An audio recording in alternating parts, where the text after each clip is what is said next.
Hi everyone. Can you see me, hear me?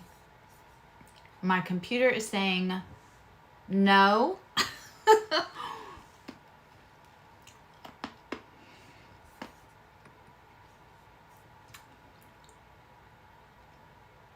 But I hope you can. There we are. Okay. So it's fine. I just won't be able to see myself, but as long as I can see your comments and I can see you all, I know where the little camera hole is. Hi Chris, hi Juan, hi Mystic Harmony, hi Maricela and Will. How's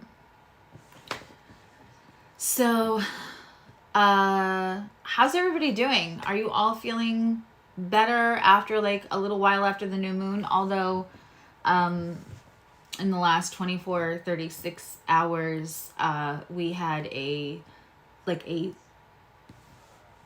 on the Schumann resonance, there was like a blackout, which is crazy, which can cause humans like dizziness, migraines, exhaustion, just feeling off.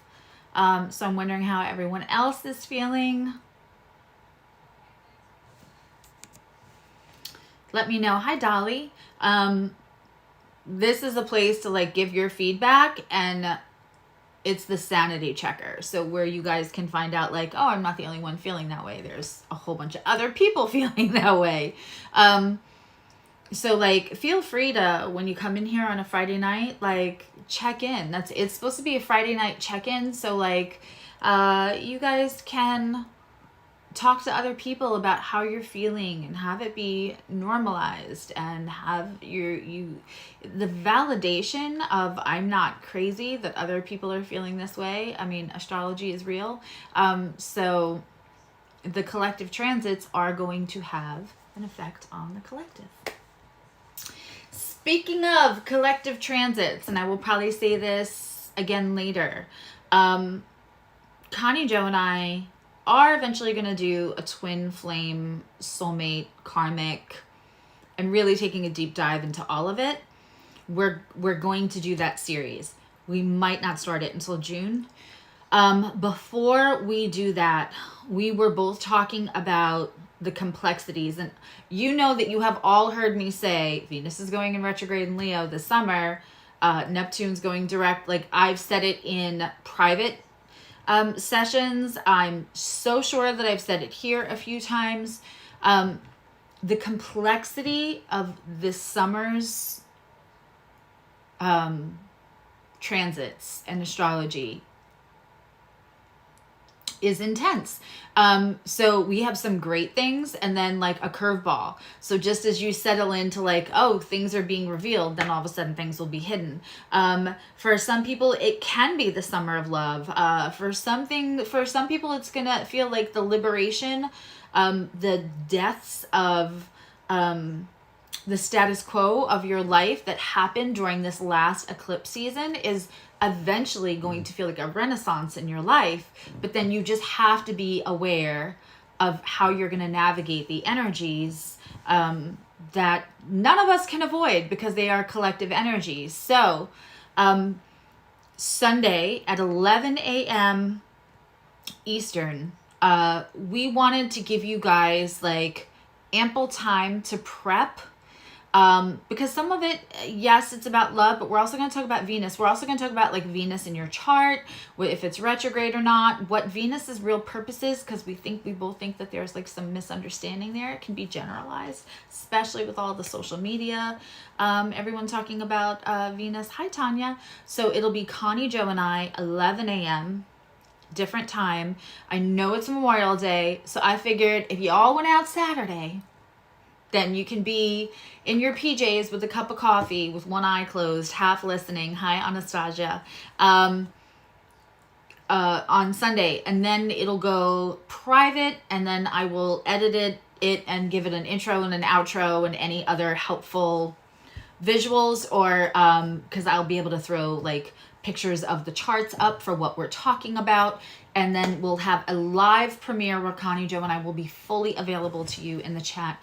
That will probably be Tuesday or Wednesday. But we wanted to do this like ahead of time before the summer solstice, so that you guys had time to really... So you walk into summer with the tools to make the best out of the summer, and you don't... Because this summer could bring amazing things, but it also has a lot of pitfalls. I said this summer felt to me like Chutes and Ladders, the game. Like, Neptune going in retrograde means a clearing of the fog. Things that wanted to be deceitful will have a harder time being deceitful. That's climb up a ladder for sure. That's progress. And then all of a sudden you might hit either the South Node on your Libra placements or Venus in retrograde, and it was like down a ladder. So we want to really talk about it. So please, please, please don't miss that. If you can't be there for Sunday because you're away for the weekend or anything, I even knew tonight would be like a little quiet, because, it's Memorial Day weekend. And I just want to take a second Memorial Day weekend and thank the people that have served I think globally, anyone that serves in the hopes of making the world a better place. Just want to take a second and say thank you to those people. So I really hope you guys can be there Sunday. If you can't, there will be a live premiere where you can watch it again. It'll have visuals, helpful visuals, and will be fully available in the live chat. We can pay attention to you and your questions. We just like to record live because that energy with you all, even if there's only 3 of you, is different. It's a whole different vibe and we love it. Okay, I have been talking long enough. Was there anything else I wanted to say? Obviously, I look like me again. Not. I appreciate all of you. It's kind of funny. I got so many messages. People said stuff in the live chat. A couple people said something in the comments. I got emails. Everybody was worried about me because I looked so bad last Saturday.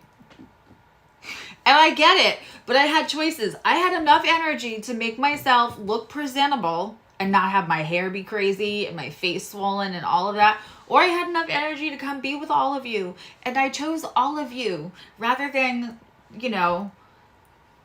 I looked rolled over. I get that. That's how I felt. So I just thought I'd be honest and vulnerable, but I promise you all, I'm better this week than I was last week. And see, there's self-care. But I appreciate all of you. It was like humorous to me. Like, yes, I get it. I know I look terrible. I'm aware. And I think it was because even if I've got my hair like no makeup in a bun, I don't look that messy and I looked like haphazard. It's been a rough month and I thought I would be honest and show that. But I felt loved, and it was also cracked me up a little bit. Hello, Sparkle Mint. So I've already done my intentions and asked to connect with your energy. And I will talk again about what time. Please have your notifications on for all videos, lives, or uploads on my channel, because YouTube's funny about that stuff. Hi, Nicole. Hi, April. Don't worry about it, babe. Don't worry about it. You know how I feel. You take care of yourself first. I will always be here.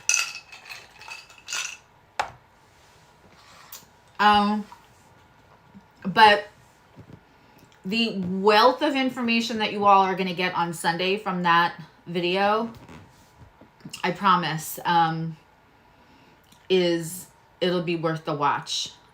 It'll just help you navigate the whole summer. Because, like, again, the summer can be great as long as you avoid the pitfalls, the ladders on the Chutes and Ladder game of the summer. Thank you. Hello, NJM, and thank you. To be honest, I use color remover.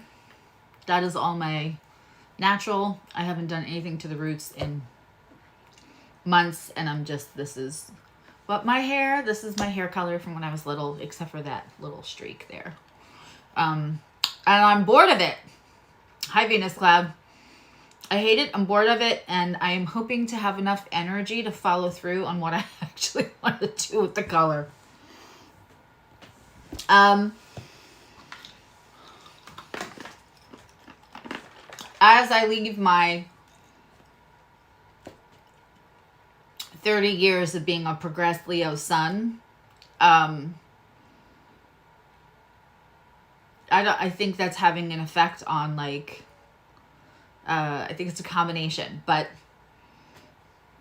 I love the fun of changing up hair or anything like that. I love the fun of makeup when I feel like doing it. I certainly do not feel less acceptable to be a fodder for the public's eyes.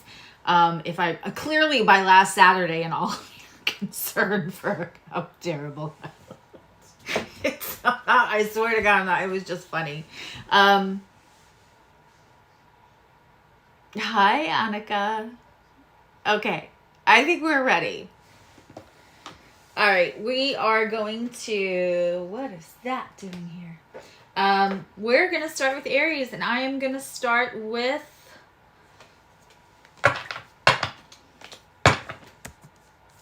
that was weird. When is the shadow over? I should know this.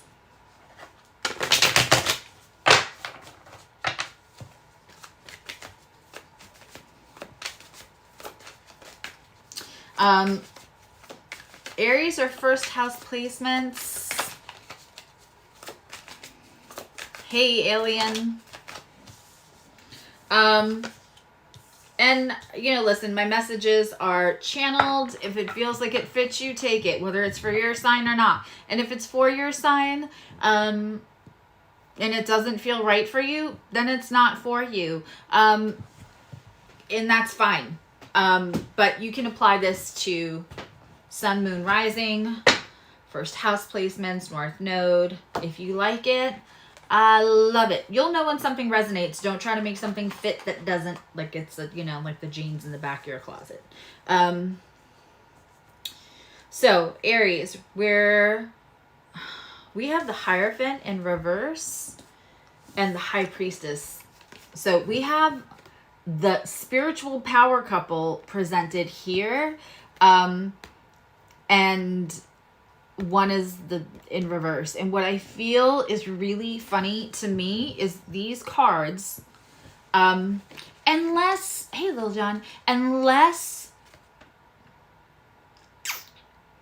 the artwork says different, like the Lightseers, the Lightseers Hierophant is very spiritual. But for me, this is organized religion, rules like conventional religion. This is like, and the head of conventional religion, the CEO of conventional religion, which can go either way depending on the support cards, right? And the situation. And this High Priestess for me is it's the elder, it's the oracle, it is truly spiritual. She leads with a sense of spirituality and knowing. She's also capable of like magic in different ways. So when we have it clearly Aries is asking you to shed, concentrate on your spirituality, concentrate on what you make. And let me say this, you can absolutely have a belief in God and be a spiritual and not a religious person. You can have a relationship with a higher power. You can believe that love is the religion you know? It doesn't matter. But what this is a clear sign of is whatever is conventionally holding you back. The Hierophant in reverse to me talks about not letting old constructs of control, especially, talk you into shaming yourself or allowing yourself to be shamed and not feeling like you are not favored, like you are not special, like you are not able to embrace. So like, let's say, and I love this subject, right? Because you've probably heard me say it here before. My personal belief system, and I don't care who likes that and doesn't, my personal belief system is that addicts have a combination of childhood trauma and undiagnosed, not mental illness, not emotional illness, not any kind of disorder, clairsentience. These are deeply, deeply, deeply, deeply feeling people who had trauma early and were not given tools, or especially not given the supportive environment to express that. So if there is pain around you and you're not able to distract, and it wasn't shielded from you, or you had it directly happen to you, and on top of it, you are clairsentient, means you are going to feel not only your pain, but the pain of others around you. Sometimes the pain of the whole world. It is overwhelming. It will drive a need to self-medicate.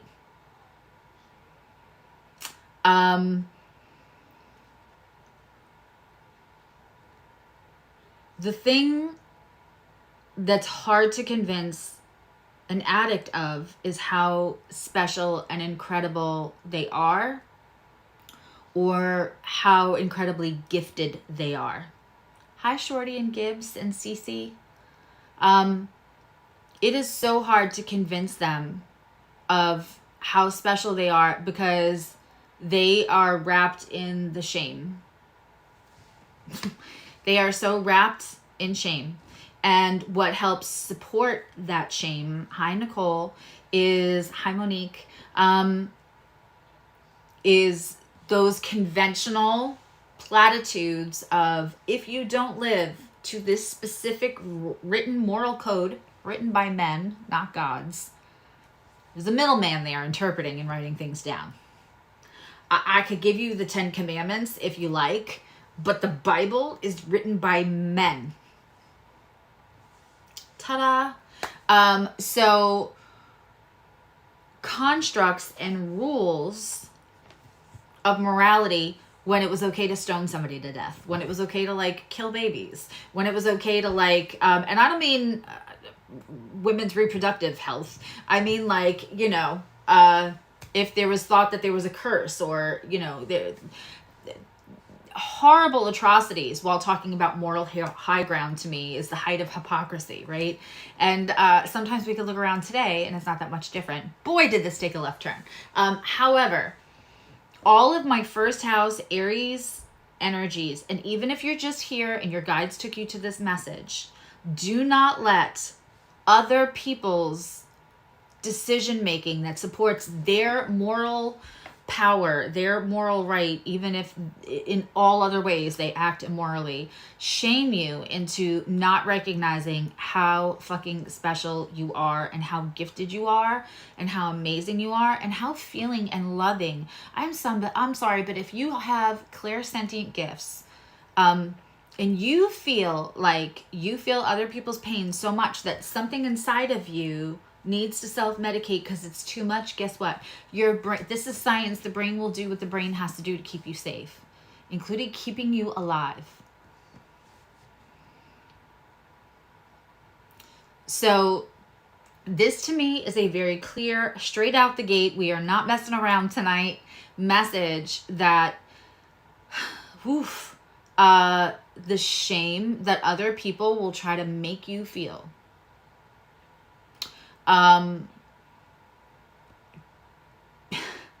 Because they are relying on old constructs, conventional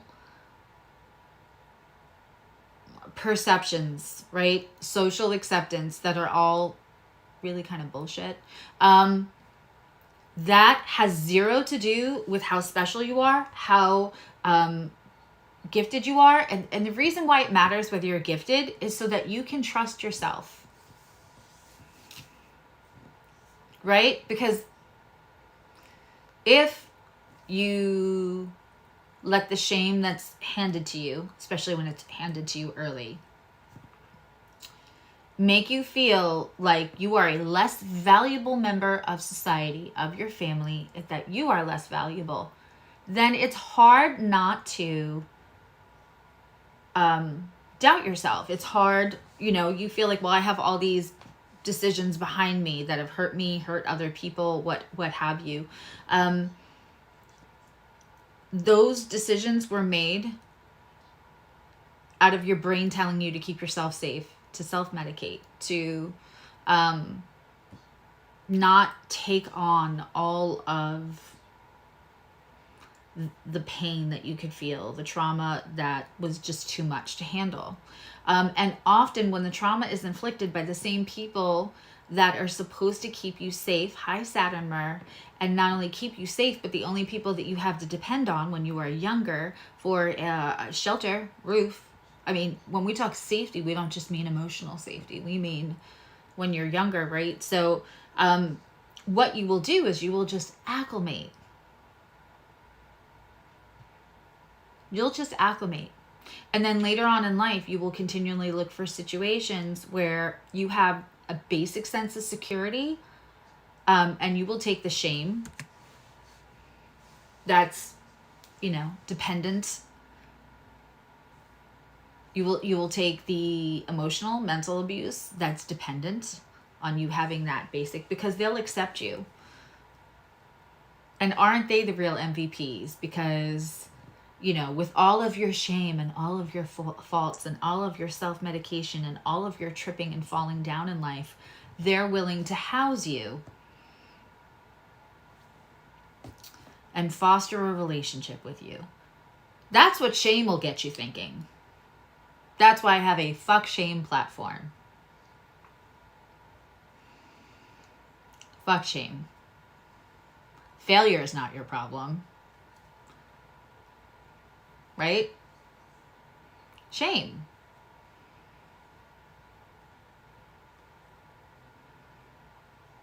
It's shame. So this is telling you to let go of the shame so that you can embrace this high priestess energy within you, male or female, doesn't matter. Not so that you can go practice, not so you can set up a shop on the corner, right? Reading futures. It's because then you can trust yourself.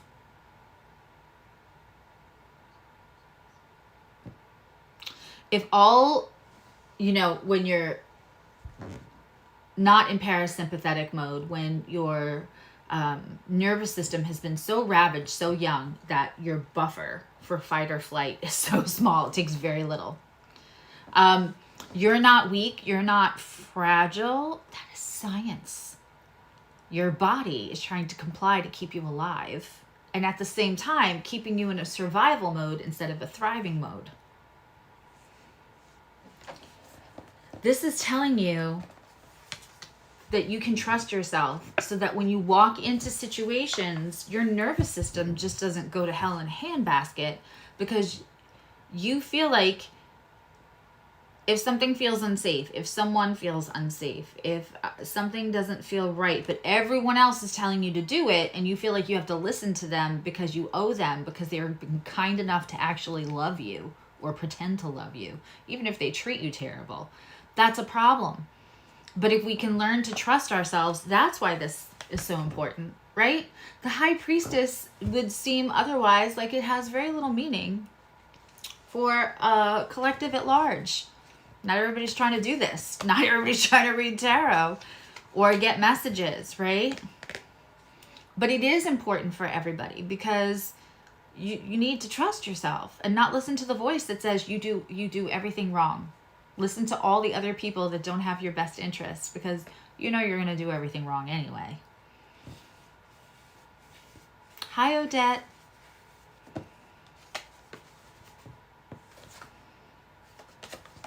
Don't listen to that. That's why this Hierophant is in reverse. That makes me want to do an entire video. And if you guys want a whole video on conventional that embraces shame and spiritual that embraces like your connection to universe and the difference and how the one can hinder the other and why the other is so important if you're not looking to have a career in this and all of that stuff, let me know. I'm down. The education part of this is all, I love this. I love the tarot. I love the messages that come through. I think there's probably education. I had a very lovely soul tell me the other day that they took 6 pages of notes from my last like Friday night, or maybe the one that I did on a Saturday, just because of all the stuff that comes through. So, but if you want me to do a concentrated video, I would love to. Absolutely love to. Okay. We are on Leo. How are my Leos? My Leos especially should not miss this Sunday at 11 a.m. when Connie, Joe, and I do the astrology of the summer, because the other thing besides the Leo Venus retrograde is you have to remember that Pluto, yes, goes back into Cap on June 11th, but it's still that 29 degrees. So it's still going to square all of the beginning, it's going to oppose all of the beginning degrees of Leo. And then also we have Uranus in Taurus that will square many Leo placements, especially while there's Leo in retrograde.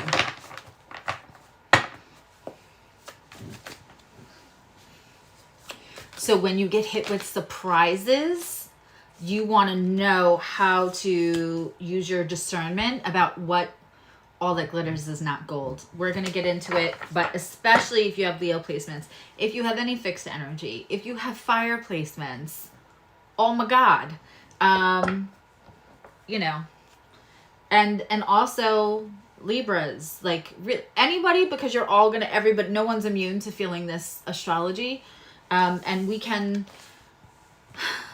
take questions Sunday, and then I'll just cut that off of the final video. But also we will be, hey Karen, we will be available when we do the live premiere, fully available to you guys in the chat to answer more questions. And we're also going to give you some evergreen astrological content in that. Okay, so Leo, I feel like this has to do with last week's.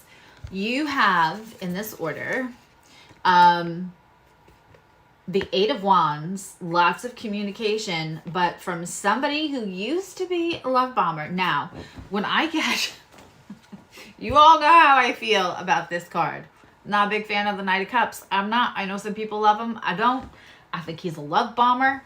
And I never liked this card because I was like, this Adam Levine looking MFer with his flowers and his picnic and everything. I don't trust him. And then Adam Levine went and showed himself.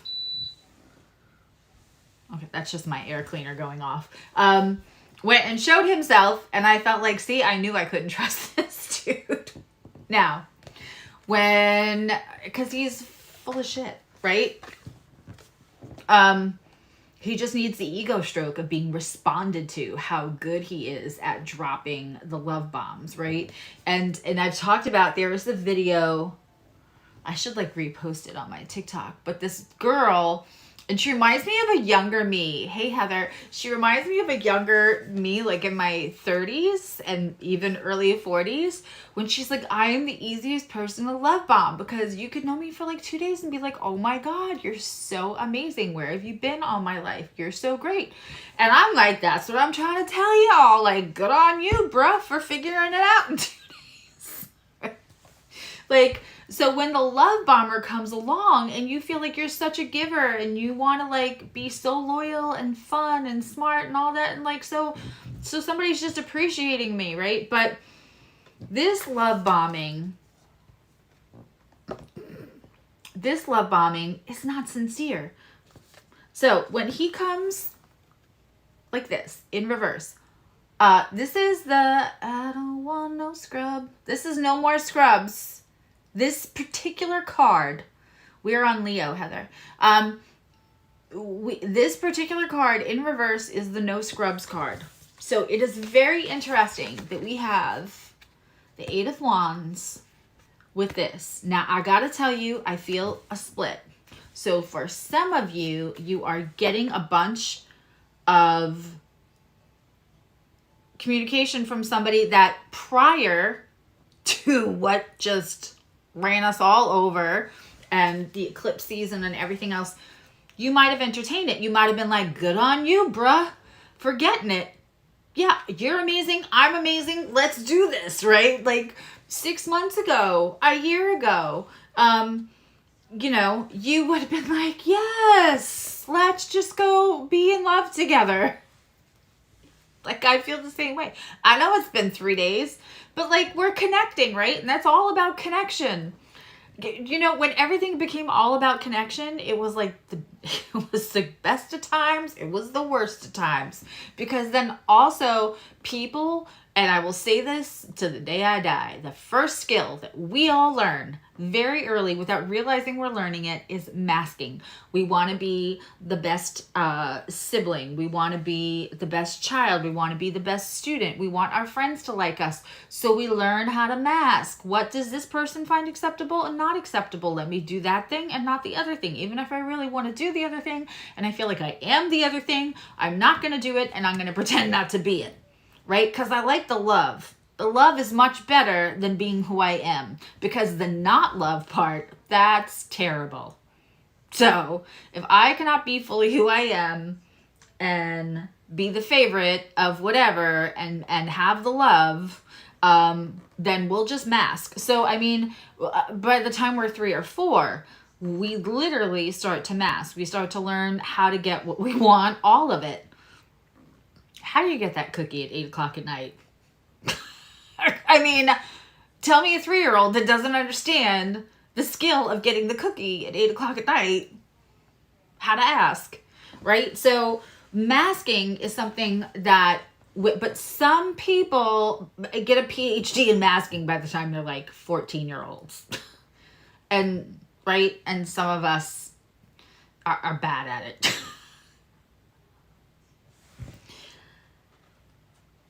At some point, some of you are getting this communication where not your fault. You would have been like, absolutely, let's do this before. Not now.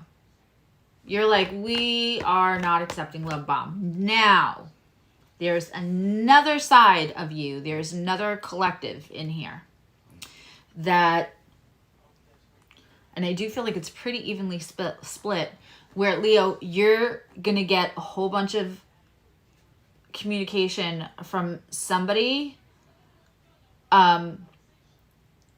who looks like Mr. Love Bomb and has some repeated behaviors of Mr. Love Bomb.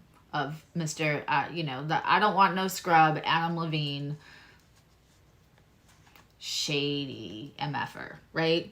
And she is going, he or she is going to, they are going to display some behaviors that remind you of,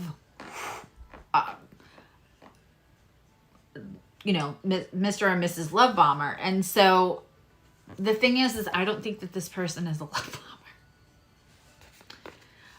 I don't think they're a love bomber. So I think that you're going to take a little time for discernment. It's okay to vet somebody, Leo. Here's the nice thing. If somebody's really crazy about you and they're going to make the effort past the first and second rejection they are really going to be committed to when things are shitty if you get into the relationship. It's like if you want to convert to Judaism, it's common for them to, when you ask to become a Jew, that they will reject you a couple times because they really want to know that you're committed and you're not doing it for the wrong reason. It's okay to vet somebody, Leo. And for your own sense of safety, find out whether they are a love bomber or whether they're going to follow through. Wait for some follow through. But I think there's somebody that is going to have all the fixings and the trappings and the aesthetics of the shitty Adam Levine guy. But they're not. They're not. They may be a little annoying with over complimenting is what I'm hearing. Where you're like, are you for real? Because this just feels like you're just blowing smoke up my butt.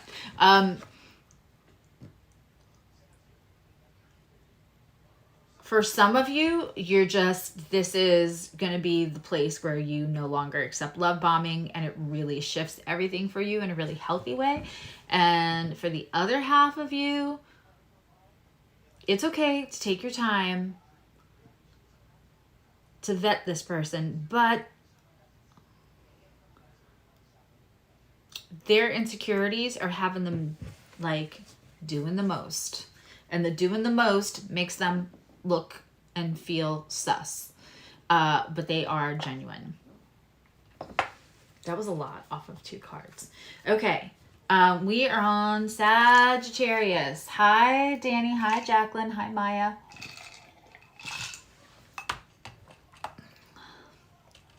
Okay, there we go.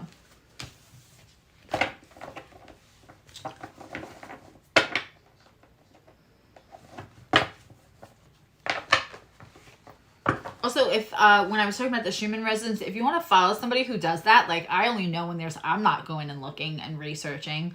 I have enough on my plate. Ash Light Star on TikTok. She's amazing. Ash Light Star. And she kind of keeps up and researches, and she will show you the graphs. She's excellent. I've been following her for years. Sagittarius. Okay. Ooh. Sagittarius. You know, some of your readings lately have been a little bit more challenging, but not this. And you know, so on the other side of the seesaw of Sagittarius is Gemini. And so our planets are, you know, the sun has moved in. The planets are going to start slowly moving into Gemini. I don't know if this is balanced on the other side of the seesaw, but hi. So we have the 7 of Pentacles in reverse. What does the 7 of Pentacles mean in reverse, my friends? You know that I have a special meaning for it. Let's see if I can get this book to go in here and not slide back out. Yay. If the 7 of Pentacles, I am kind of cracking up at what's going on in my chat right now. This is why I love this community. And if it's your first time here, first of all, say hi. Let them know. Hi, Brianna. That it's your first time here. But this community is welcoming. They will normalize whatever you're not feeling great about. You will find empathy, and they are twisted AF and funny AF. I don't know exactly what's going on in the chat, but you know, when Yes Mistress is being put in the comments, it's not about me. Cracking up. Anyway, so 7 of Pentacles is, for me, it's waiting. Right? I mean, it's clearly, it's not like I have some crazy interpretation of the card. Look, I've watered the plant. I've done the thing. When can I pick them? When can I pick the coins? You know, I ate my Cracker Jacks. Where's my damn stick-on tattoo? Hi Moanne, yes, you all are absolutely, you're the shit up in this ish, absolutely. So when it is in reverse, it means to me the wait is over. Once in blue moon, depending on the situation and the other cards around it, it can mean like not only are you waiting, but it's like you're not waiting anymore. But for me, 7 of Pentacles is one of the wait is over, and it comes with the 10 of Cups. Something you've wanted to go public about. You know, the 10 of Cups is, the cups are full of romance, of love, of, this is, you know, social media official. This is, we are publicly committed, and doing this. It's not just having the love, and it's having somebody that feels complete, helping to add to your joy. You are officially committed to sharing your joy and the relationship. I feel like the 10 of Pentacles is sharing the home and the wealth. That's another step. But the 10 of Cups, right? And I had a tarot friend that used to say that this was like love at the disco. Like they saw that the 10 of Cups was kind of polyamorous or other things around that, like swinging and all that. I don't see that for the 10 of Cups.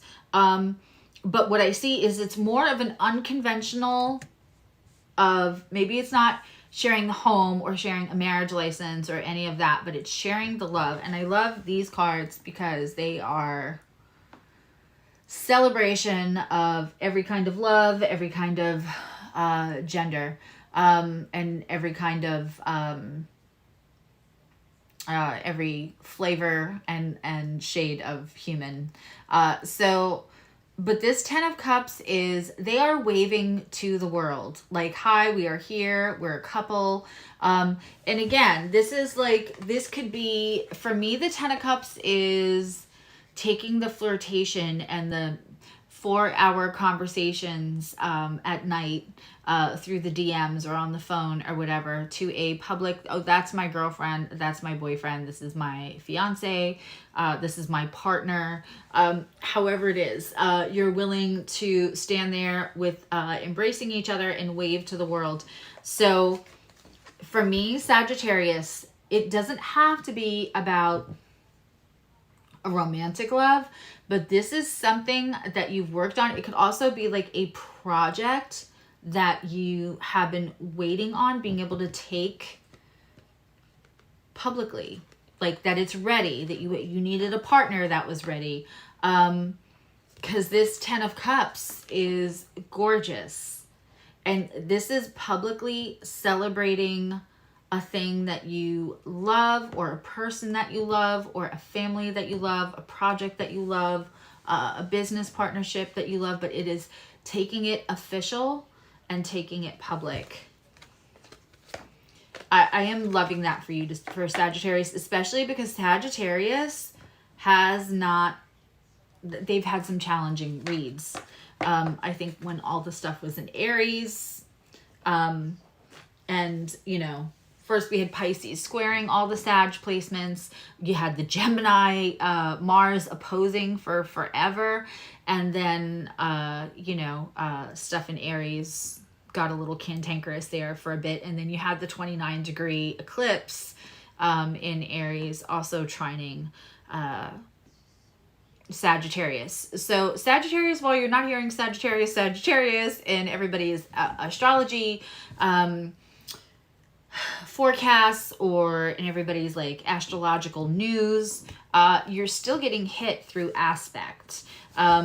And so I'm really, really, really happy for that reading for Sagittarius. We are on Earth signs.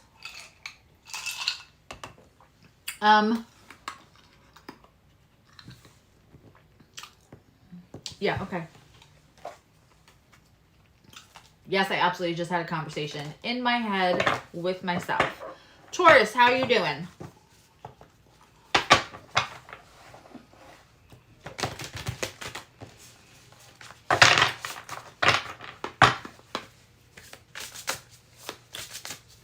Maricela, I'm going to send you a picture. I think I can DM you in I don't use my DMs in Instagram at all, other than for like one or two personal friends. That's why I will always say, like, please email me, because I might not see that for a month. If you guys Facebook message me, Instagram message me, even TikTok message me, I might, there's too many places. It's always best to email me. But anyway, Maricela, I might have to, Taurus, I may have to send you a picture because of your little conversation there that you'll appreciate. All right. Also, as of tomorrow, I'm going to start offering series, because whether you're somebody who wants to look into your transits every 4 weeks or 6 weeks, or whether you're somebody who's like working on changing your career, leaving an abusive relationship, just working on working out some trauma, in a crux, in a dark night of soul, for any reason that you feel like you would like, you're going to book at least 4 appointments within a like 6 to 8 months time. So I'm going to offer, you would buy 4 appointments at one time, but then there would be a discount. So I'm going to offer that. I don't know why I just said that.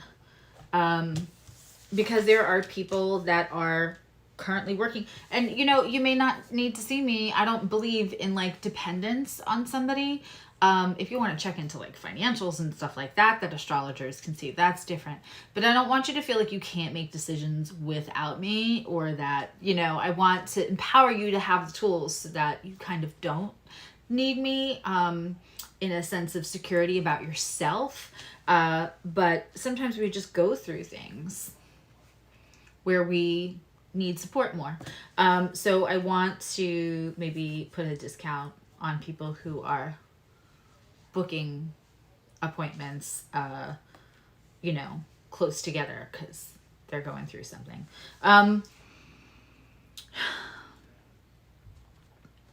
Wow.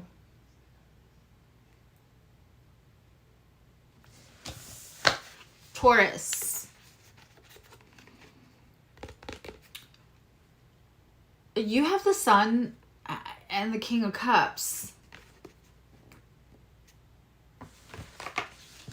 I want to think about that for a minute.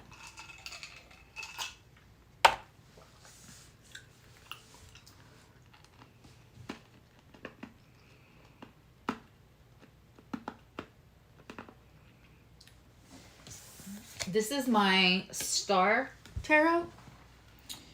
I want you to look at that sun. Do you see the yin yang? Do you see the butterfly? Do you see the little person in there? This is about balance and resurrection and transformation, the sun. This King of Cups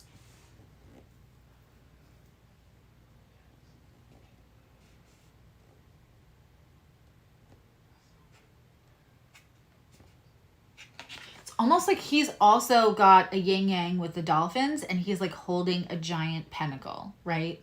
And all the emotion, but he sits quite, he speaks when he has to, he's emotive, he's mature. There is, you know, an emotional maturity and a settledness about this person.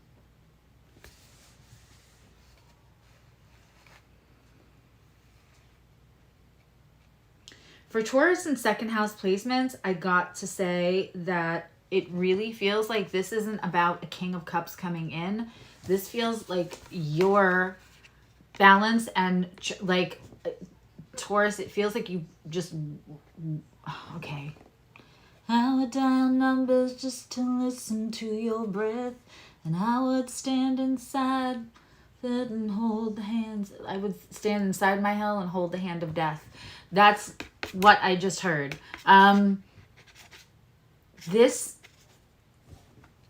is you after what you went through. Like the Sun and the King of Cups is you. Because this transformation and this balance that you're now... Listen, let me tell you something, Taurus. When I get balance and transformation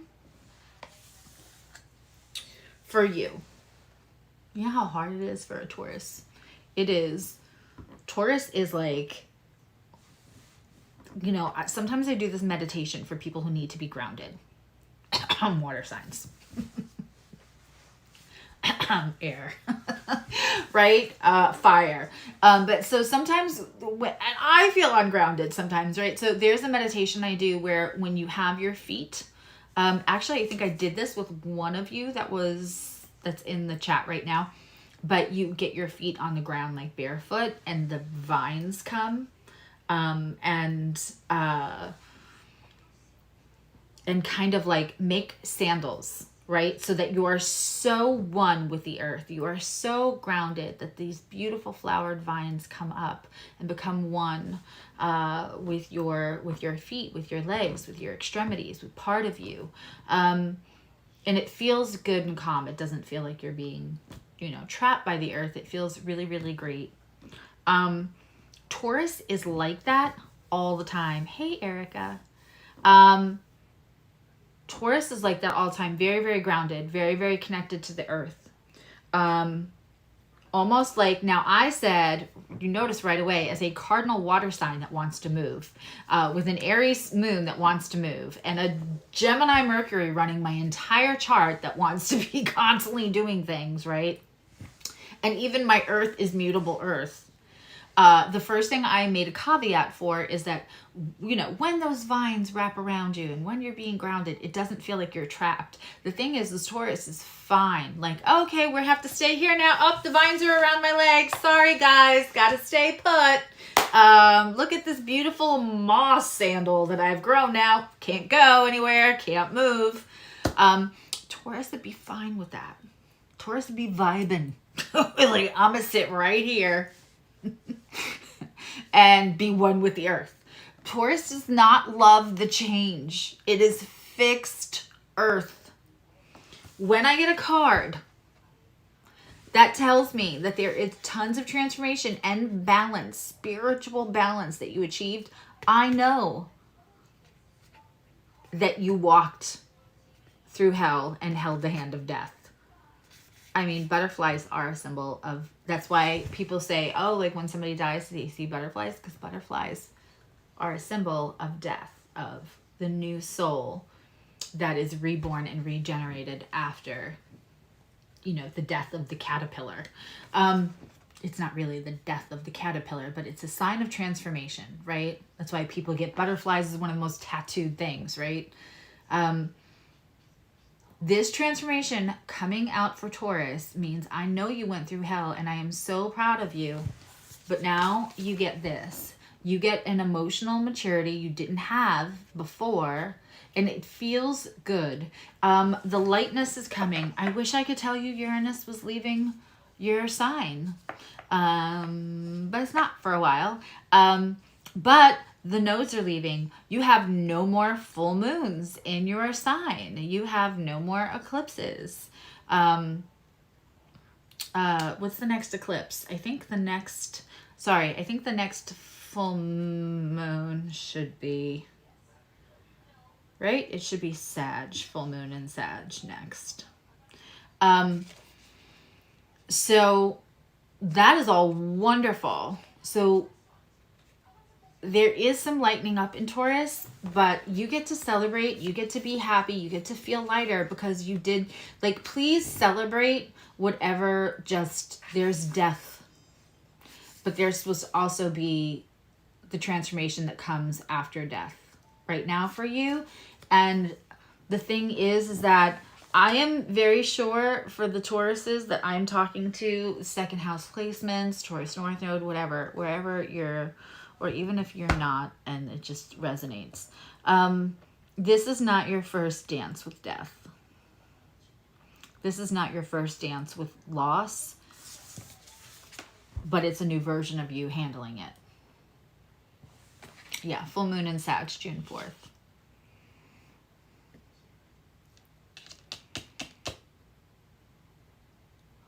So, does that make sense? So I feel like you're tired. I feel like I don't want to move. I just want things to get good and stay good. And I don't want to have to deal with all this change. And I don't want to have to deal with more death and transformation, either literally or symbolically. And I feel for some of you, there's been actual death around you. And so, the difference is that you're handling it different. So for some of you, there may have been a fight or flight, but I'm seeing specifically freeze mode. For some of you that used to react to your trauma response to this kind of level of change and transformation. And now there is an emotional maturity that's able to actually process it and move through it. And again, I always talk about the Marie Kondo method with seeing if things have joy for you. And then if they brought you joy, thank it, and getting rid of it and letting it go. And not trying to hold on to things that no longer really serve you. Which is kind of a Taurian trait. So this is celebration of the emotional maturity that you've gained through this. And again, I just keep hearing that. So I don't know if that's about somebody, now I want to cry. So I feel like that's about somebody who's passed, or somebody that you don't have access to anymore, but either some kind of big giant obstacle came in the way between you and this person, whether it was on their side or your side. And I just keep hearing that, I would dial numbers just to listen to your breath. Like,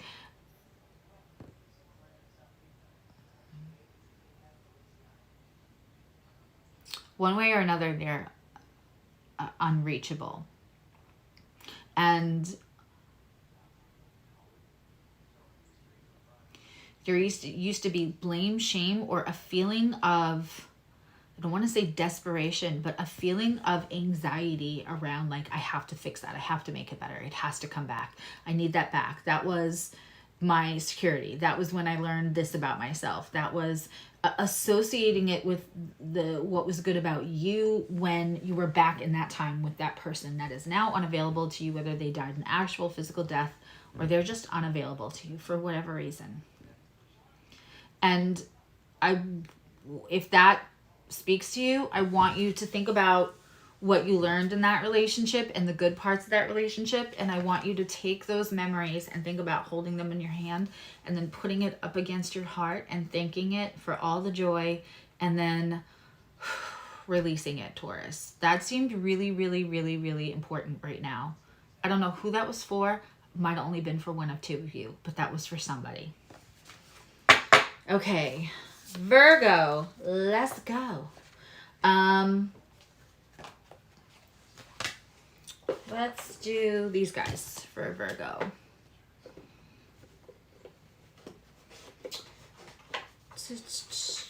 By the way, I said to my daughter, and then I kind of forgot because a million other things happened, but I said to my daughter about 20 minutes, and I promise you, I did not hear it on TikTok. I haven't heard it anywhere, not for weeks, months, but 20 minutes before I went live, I kept hearing, but now there's nowhere to hide.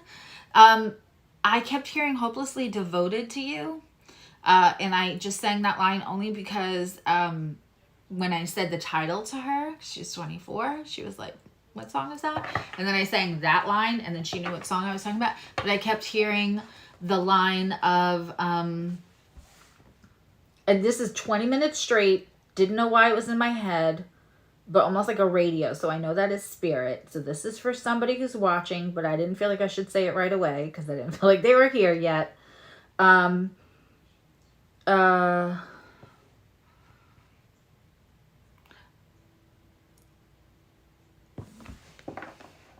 My head is saying, fool, forget it. My heart is saying, don't let go. My head is saying, fool, forget it. My heart is saying, don't let go.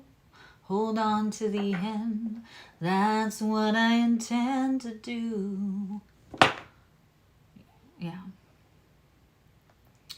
That was the line that I kept hearing. Hold on to the end. That's what I intend to do. I feel the need to say this for Virgo. So I'm saying it. I don't know if there's somebody with 6th house placements, Virgo placements, but that my head is saying, fool, forget it. My heart is saying, don't let go. Hold on to the end. That's what I intend to do.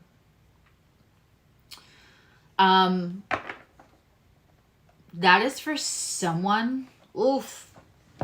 That is for someone in here. Maybe it'll be in the rewatch, in the replay. But it's that line specifically. Ow. And it's about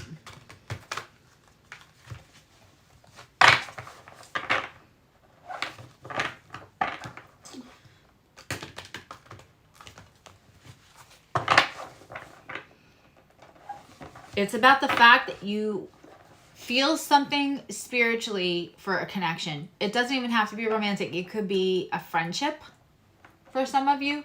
But you feel so strongly about a connection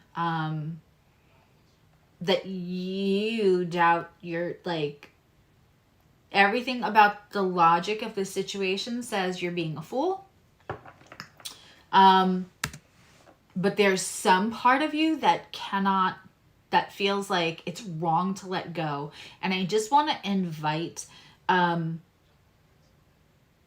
people to sit with, for whoever this is. I just invite everyone that's having anything that this resonates even a little to sit with the idea that you are experiencing a last life connection where maybe you did not stick around, where maybe you did not have the devotion to this person.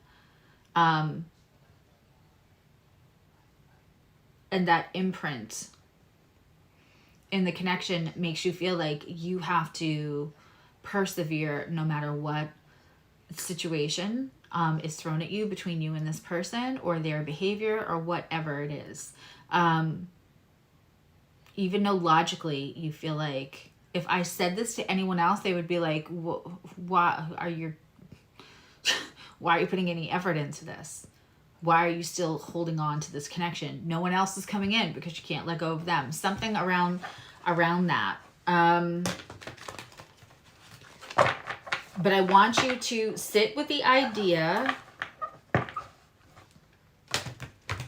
that maybe this has to do with God, like last life guilt of not staying by somebody's side, because that's not who you would be in this lifetime.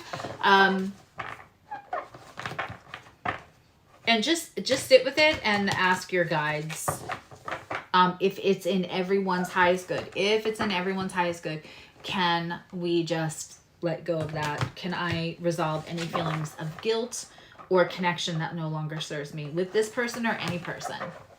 Because if it's in your highest good, they'll do it. If it's not in your highest good, they will not disconnect you from somebody that you're supposed to be connected with.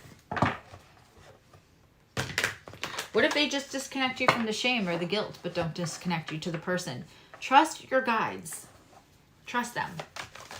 Okay. That was probably a collective message whenever I said I was starting Virgo. Now we're actually starting Virgo, and that was probably a collective message. If Lee or Juan or whoever's doing could notate that. Okay.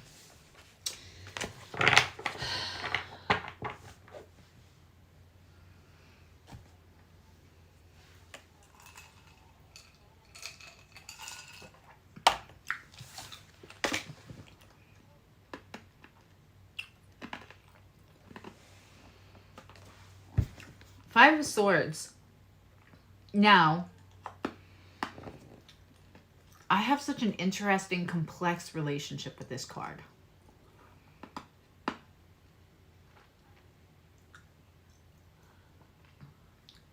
It's told to us that this card means conflict, right? Sometimes we can interpret the artwork on Five of Swords to mean like everybody else has walked away and you still want to fight. Sometimes Five of Swords means you won at what cost? You have all the swords, but now you're also not engaging with anyone. Sometimes the Five of Swords is also about you already have the tool. You won. You have what whatever you needed to conquer, you already have that. Like there's no one who can challenge you.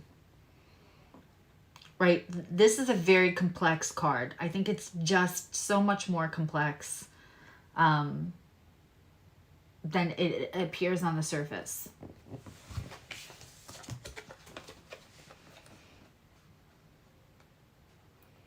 When Lee stays awake, I believe that she does all the timestamps.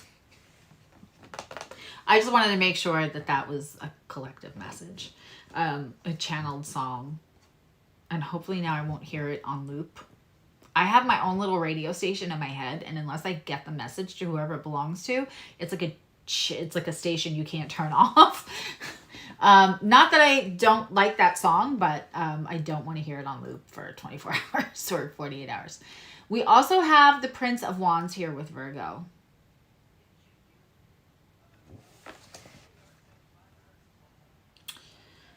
The Prince of Wands comes in. What's interesting is this Prince of Wands has a broom. They are also ready for battle. They have the helmet with the, the battle protector so they don't break their nose. I swear those helmets with that piece that comes down over the nose, that's because somewhere in medieval times somebody figured out that move. And they were like, you think so? I'll put my armor right over my nose. You can break a cheek, but you're not going to break their nose. And, I don't want to say because it's so graphic, but if you know the move, you know.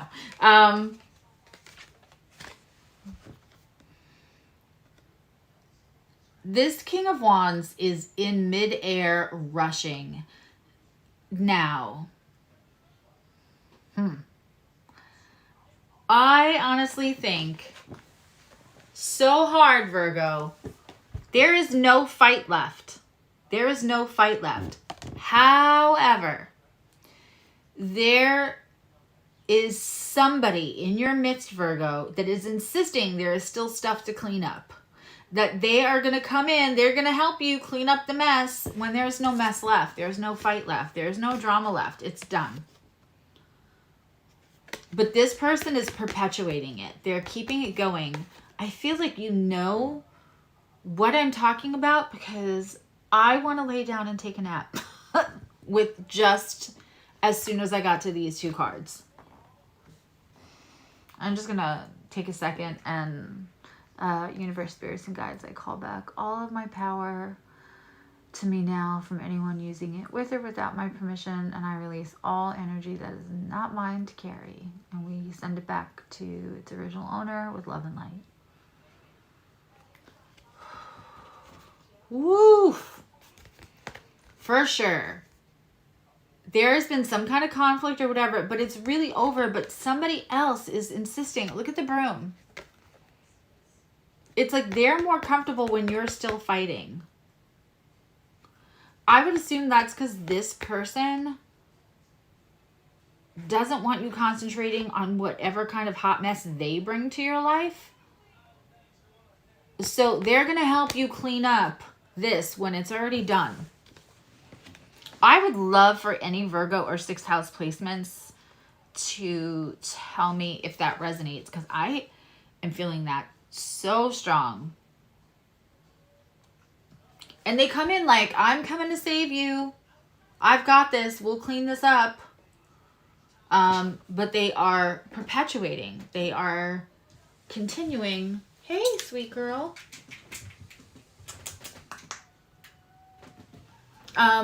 They are continuing the drama, not really helping you clean it up, and there is no drama anymore. Do you want to come up and say hi? I don't know if you guys...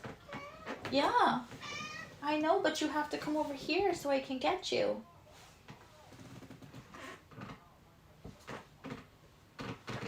Hi, you have to come here. Come on, you could do it. Okay, I will pick you up. Okay, yes, Sadie. Say hi to everybody. Her eyes matches my shirt tonight. I don't know if I can get her to look in the camera. Look up here, Sadie. There we go.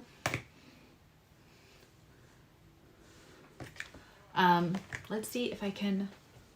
I don't know if she'll sit there, but she'll sit here if I have...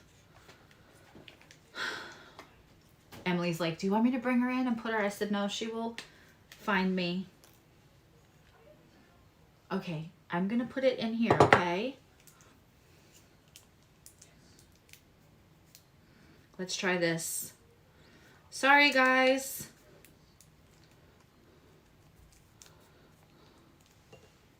Okay. Can we put it? All right. But can I put you over here, honey, so I can do cards? It's okay. Here you go.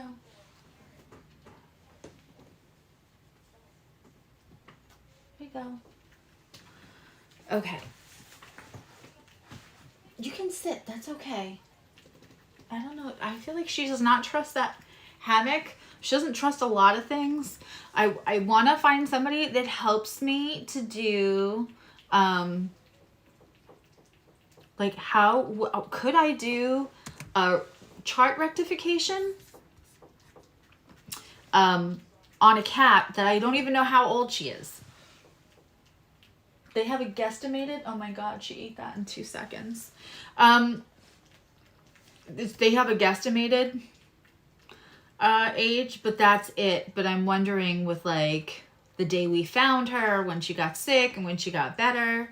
But I'm convinced she's got a little Scorpio in there because she's very suspicious. I don't blame her for being suspicious of a lot of things, but she's very fragile. But I wake up with her every morning. Do you want to come down from there? Do you want to come over here? You don't like being there. Okay, we'll get you a big bed. Okay, we'll get you a big bed for there.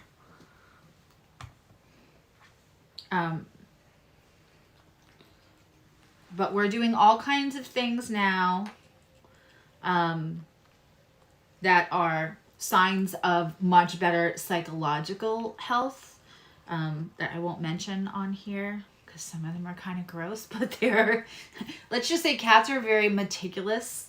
And she wasn't when we first got her, and now she's starting to be that way. Baby girl, that's all the treats I have for you because you ate them. Was that good? I don't think there's any more. And of course, we found something that's healthy for her and that she loves. Now I'm having a terrible time getting it. That's it. That's all I have. All right. I'm going to give away a reading before we do Capricorn for all the people that might be here that either have someplace to go or is overseas and it's really, really late so they can go to bed. Hi, honey. There's no more in there. All right, I am holding something and I'm not holding the cat. So I'm holding something and everybody guess a color. I'm giving away a 30-minute reading and then I'm giving away a second reading at the end. Hi, sweet girl.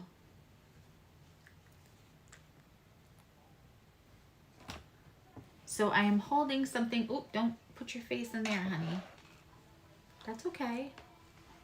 Yeah, 2:20 a.m. there. Okay, how about I bring you down instead of you getting caught? Or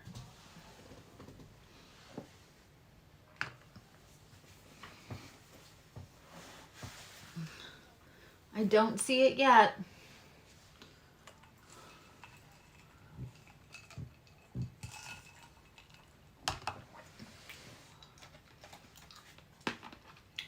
I'm going to start shuffling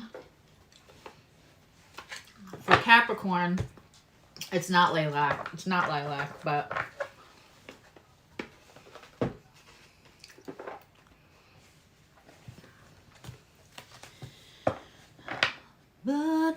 no.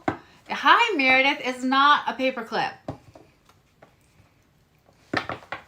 But in a weird way, your guess is kind of close.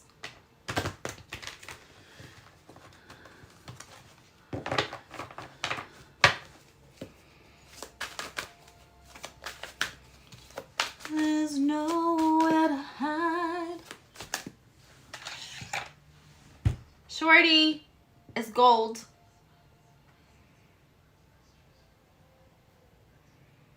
Shorty said it right before Erica, but it's gold. And I'm gonna give out a second reading at the end. But Shorty, make sure you email me. If you win a reading, you can actually, you don't even have to email me, but if you go onto my website, either on the community section, or if you go to more, and I'm also redoing my website. If you go to more, it'll say family and friends schedule. That's also where I schedule any donated sessions, and also like actual when I barter with friends, and also when I give away a reading or somebody wins a reading. So you're just going to go on to the friends and family schedule and schedule a 30-minute. And, you know, I just respectfully ask that if you haven't been given express permission from me to use the other scheduler. But on my side, I have it. I can take a picture if you like, Erica. Or if Emily can screenshot that. But I have Shorty just before you. So it's going to depend on the internet. I can only go how my internet and how my YouTube. I am on the YouTube site. I will screenshot it right now. But I am on the actual YouTube site. I'm not even using a streaming service to look at the comments. And I have Shorty right before Erica. I know. So it depends on everybody's internet.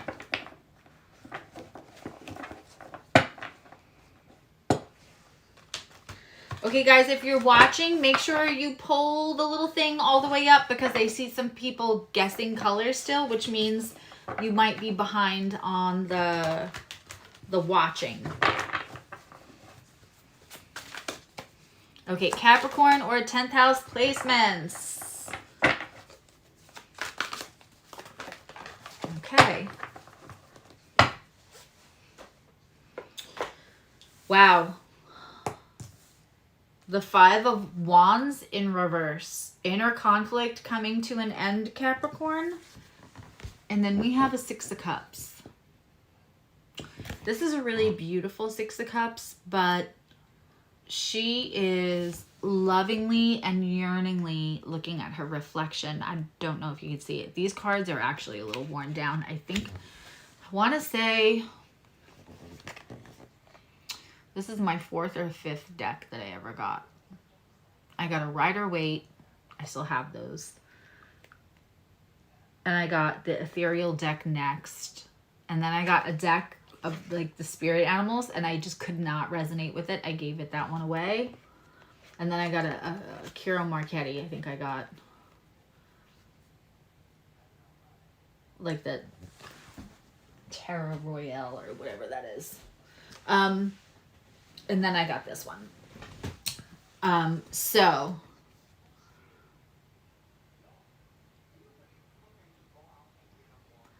The Five of Wands in reverse is the end of, so beautiful, the end of inner conflict.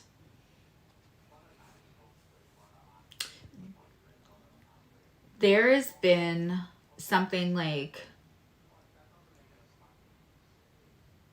I almost want to use the word unsettling, Capricorn, because it pisses you off because you feel like this should not be throwing me off. Like, I'm hearing like, I know better. Hi, Tisa. Hi, Connie. Hi, Hollywood.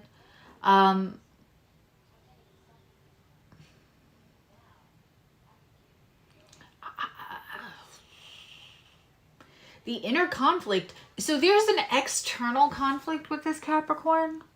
Like, but the thing is like, you feel like you shouldn't care.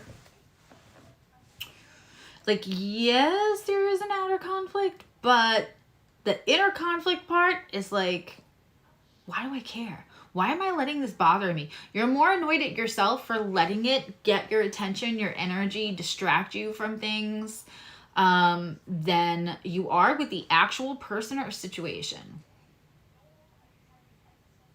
Like, to them, you would give more grace than yourself, if that makes any sense.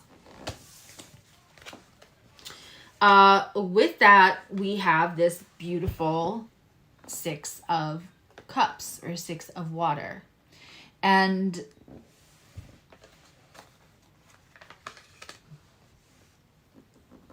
you know, Capricorn feels deeply. They're on my creme brulee signs, but they feel like they don't have a lot of time.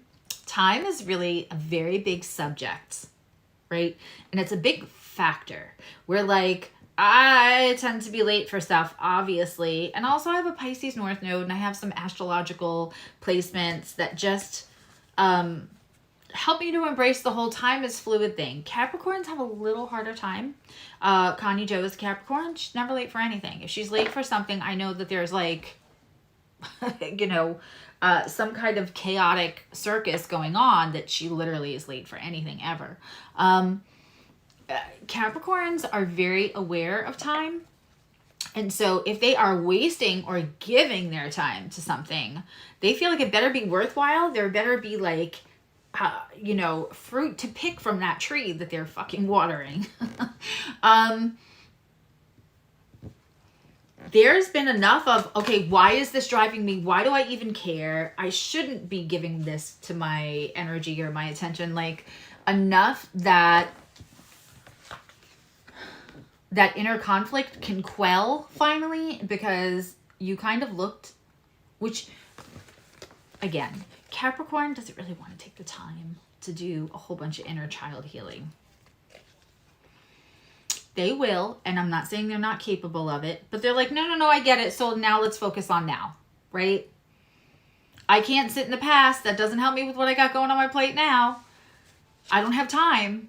So when a Capricorn stops to reflect, that, look at the expression, that deeply and that lovingly towards the inner child, that Six of Cups, that is some big, big healing, Capricorn.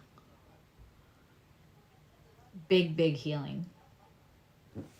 And make no mistake, Capricorn just had all of those transits in Taurus. We had so many planets in Taurus, because while Neptune and Pluto were someplace else, at some point we had, you know, Sun, Mars, Mercury, and I think for a hot minute there was like Venus,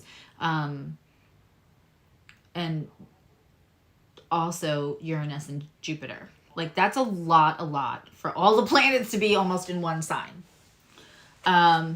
Wow for the people that had babies in the beginning of May. Because those kids are going to challenge you. With those stelliums, Taurus 2023 babies are going to be no joke. They're probably going to change the world by refusing to budge on some kind of subject. But, you know, all of that energy, that and the nodal axis and the eclipses,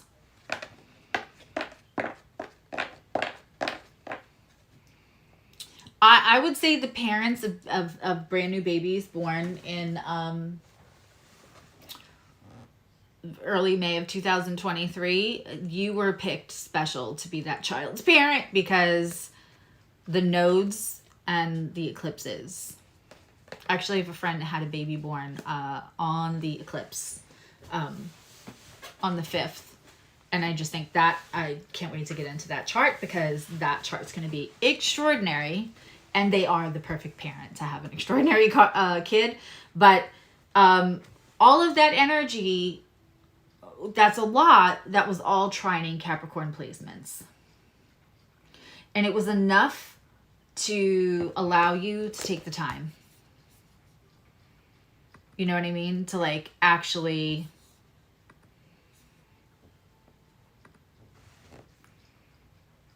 sit down with yourself and go, okay, why do I care about this? I have to look deeper because I'm mad at myself for investing too much time. But that earnest looking at the why is going to change and shift everything. Tanya, if somebody could type to Tanya to make sure she catches up so she doesn't miss the second, because I saw her just catch if Juan or Lee could just type to Tanya, because I think she won't hear this for a while, but she can actually, but the chat will come in real time for her. So she's behind in my speaking, but she should be in the chat in real time. Not sure exactly how that works, but it seems to work. Okay.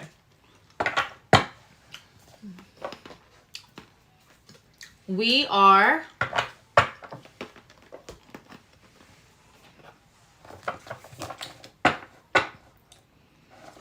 on air. We're on Gemini.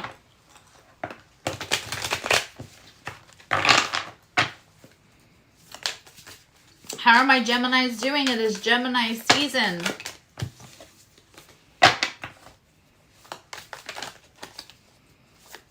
It is Gemini season. It was just one of my friends since I'm 5 birthday. It was her daughter's birthday, who I love like a niece. I know 5 gazillion Geminis. My ex's family is full of Geminis, and my ex is a Gemini. But I also have some dear friends, and I have a bonus child that's a Gemini. Gemini or third house placements.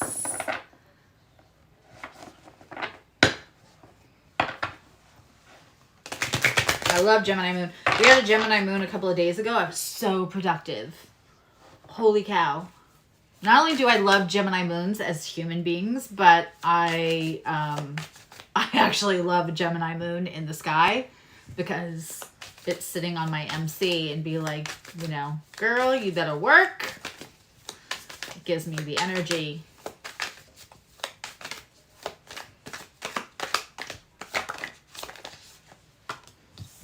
It lovingly supports my brain the way it wants to be seen and understood for its duality and complexity.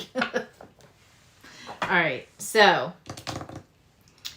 wow, Gemini, you know, tonight, right away, this is so different than the last couple of times that we've all gotten together, because I feel like tonight, I said the last new moon,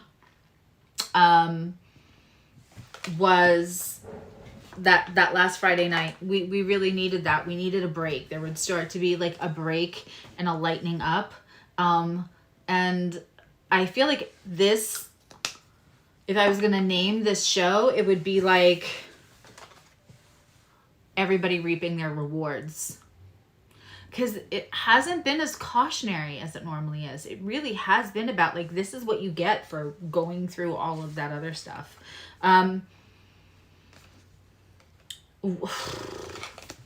The star, Geminis, you get star, healing, and wish fulfillment.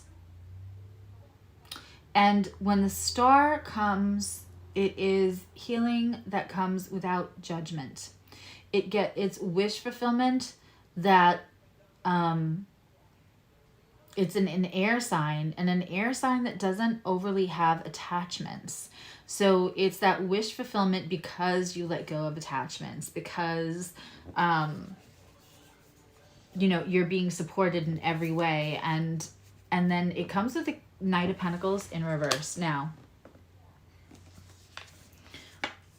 when the Knight of Pentacles comes in reverse, it means something that was moving so slow that it didn't feel like it was moving towards you at all is either one, at a dead stop, and it's not messing with you. It feels like, okay, for some of you, it was like the cha-cha, the hokey pokey, somebody was in and out, in and out, in and out. Not in a good way. Somebody was like coming along and it seemed hopeful and then pulling back, and then coming along and it seemed hopeful and then pulling back. And let me tell you something, that can be Gemini moon. There's a Gemini moon. It's funny because I just said I haven't mentioned them or anything. I said to my friend, like, I haven't even, like, they haven't come up at tarot. They haven't, like, whatever. Here they are. Their moon is literally sitting on my midheaven and my Mercury. So I understand Gemini moons quite a bit because there's one that's very special to me. But they can, Gemini, the major arcana for Gemini is the Lovers, because it used to be called the Choice.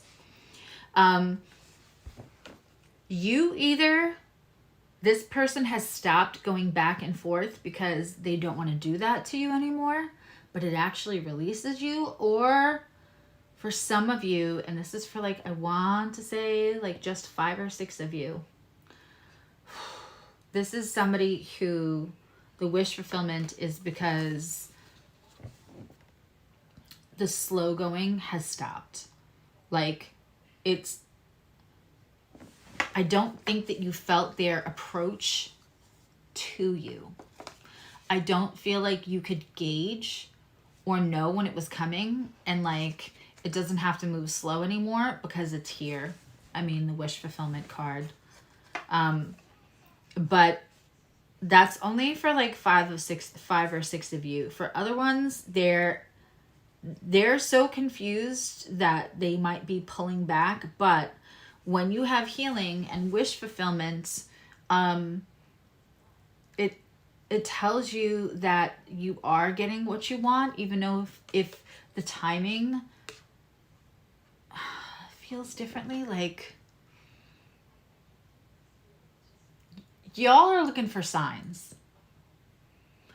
We're talking about a sign that can lend itself to indecision, and so it wants a lot of confirmation, it wants a lot of validation, it wants a lot of signs, and the signs are probably, like, so confusing, and so because of that, because you want, it would be easier for you to decide what you're doing about this if you could just get a solid something, and you haven't. However, the wish fulfillment tells us that, like, to sometimes let go, because this wish fulfillment is the card of Aquarius.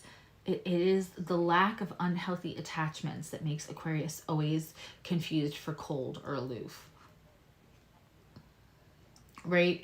They have less unhealthy attachment than the rest of the signs do. So when you get the Star card and the wish fulfillment, that it is about trusting in the wish fulfillment without the attachment of having to need all of the signs all the time. Because you're not going to be able to gauge this.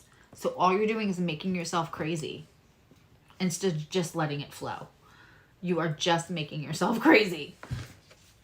I hope that made sense. But wish fulfillment, I mean, so you can choose to be Gemini. You have a choice, right?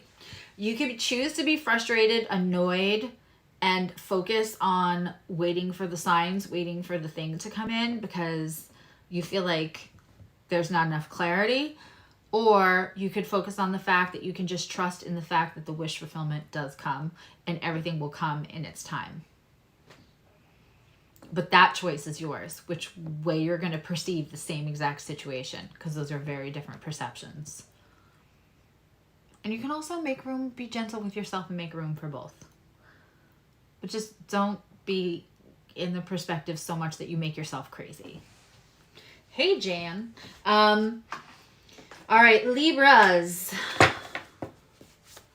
The Muse deck. Libras or 7th house placements. So incredibly thirsty.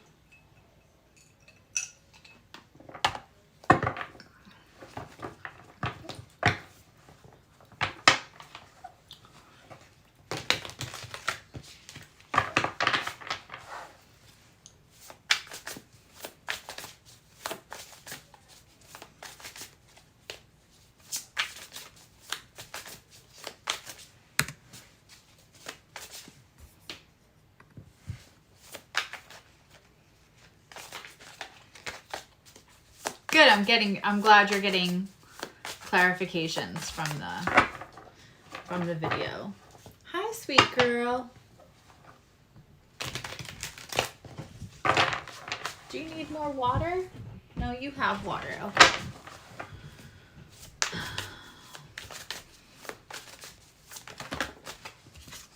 Ooh. Now, that's okay.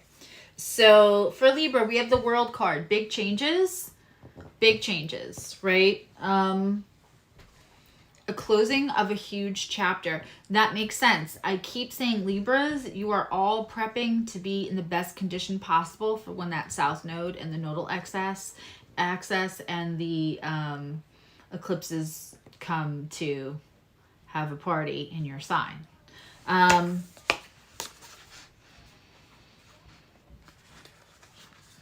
Only late degree Libras really have to be concerned with the squaring of Pluto for the next year or so. If you are cusp Libra,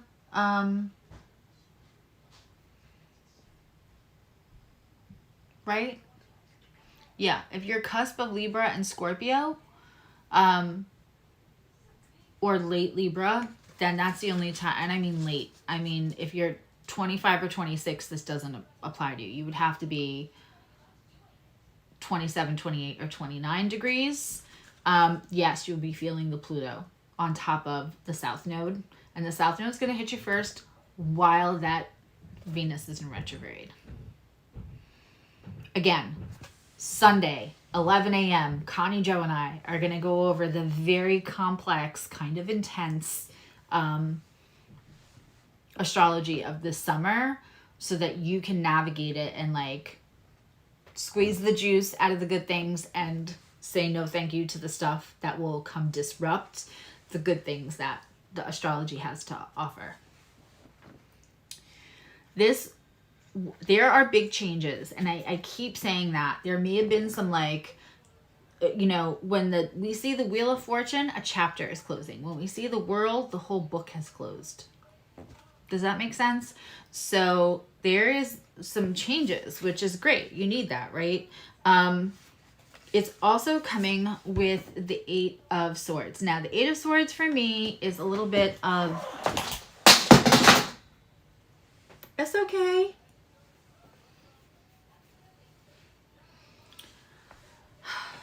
I have to find a way to wire everything in the desk or something because yeah. This came out sideways. So I can see the 8 of Swords a little bit as anxiety. But I think that when it comes out sideways, it's not full anxiety. It's, again, we're in with the air signs, seems to be the theme of the air signs tonight, seem to be perception of when the card comes out sideways, it's really in flux. So if you have this World card, if there is a big change. Now, the World card is also awesome because you get to start a new chapter, and there's so many beautiful blessings with the World card. I love it. When we get this Eight of Swords, you can see endings and anxiety, or you could see new beginnings and let your anxiety end. There has been anxiety or stress trying to hold on to something or trying to save something is what I keep hearing, Libra. You're already on a new page. So like,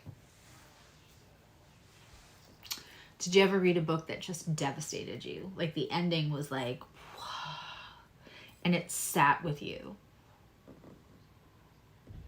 Even a movie, right? Like Dead Poets Society.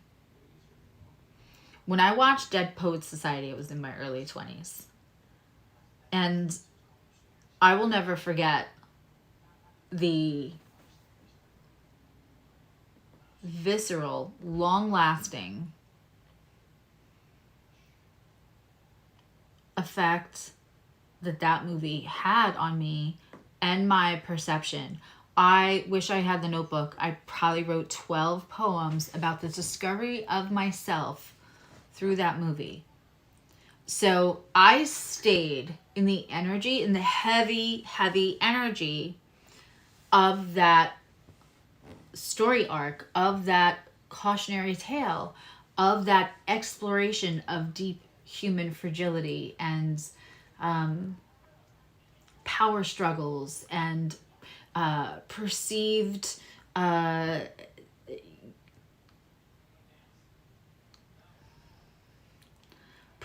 politeness, social acceptedness, all of that.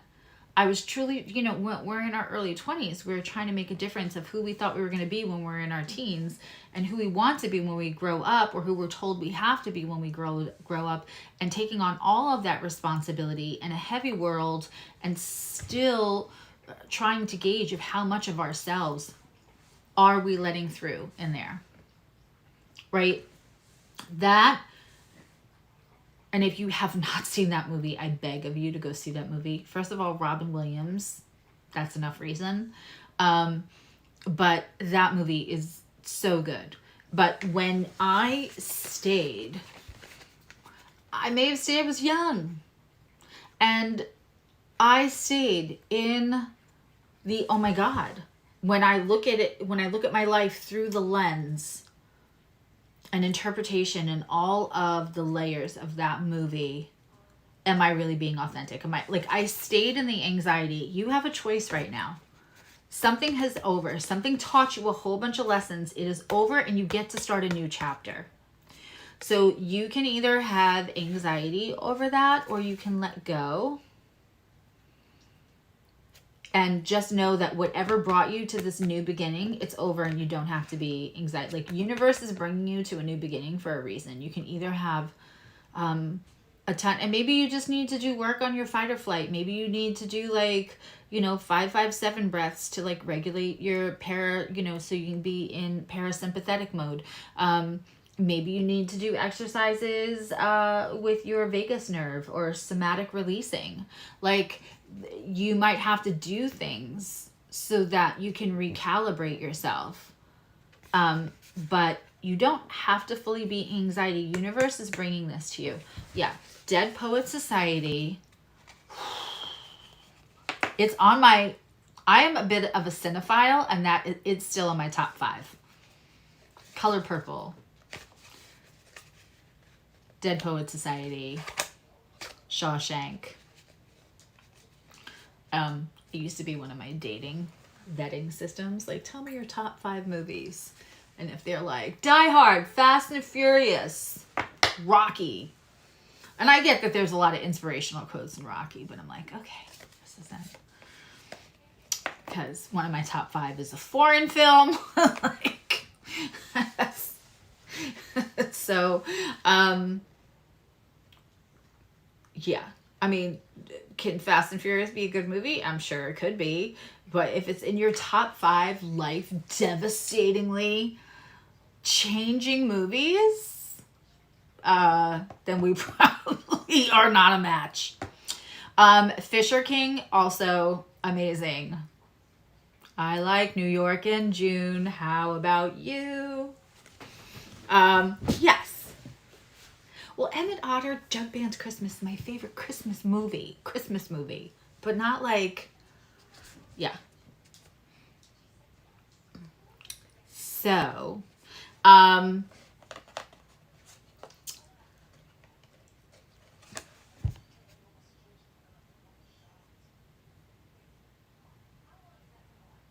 yeah, please write in the comments your suggestion for other foreign films, or based on what I just said, some of my top 5 are. Please, because I'm always looking. So I just keep hearing Libras, like, look into somatic releasing, working vagus nerves exercises, which are easier to do than you would think. There are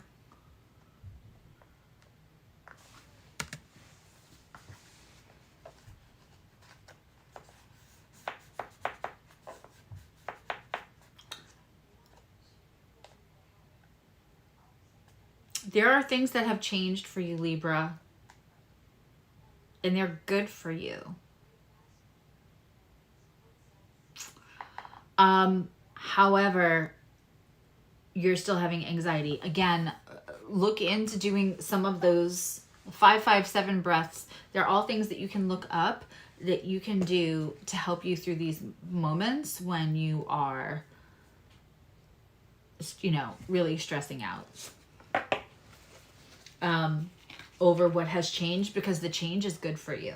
All right, Aquarius, then we're on to water signs. Then I'm going to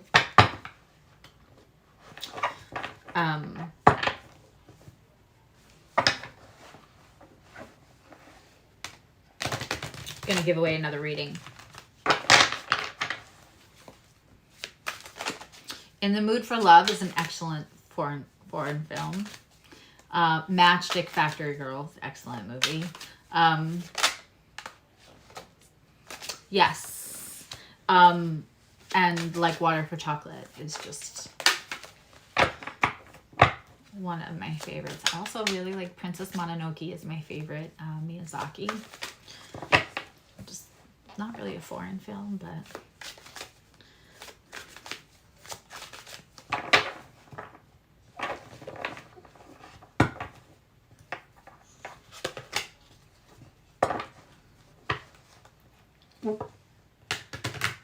Aquarius, Sun, Moon, Rising, 11th house placements. Or if you just feel called to the messages, this is for you.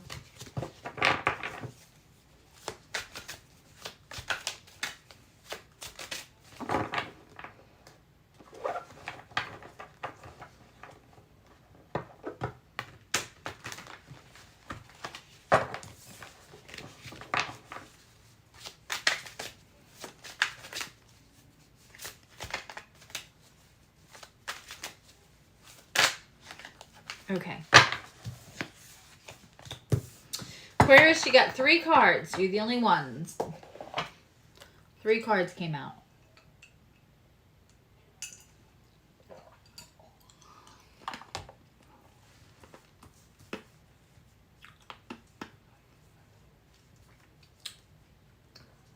Freedom Riders is a really good movie too for anyone who hasn't seen that.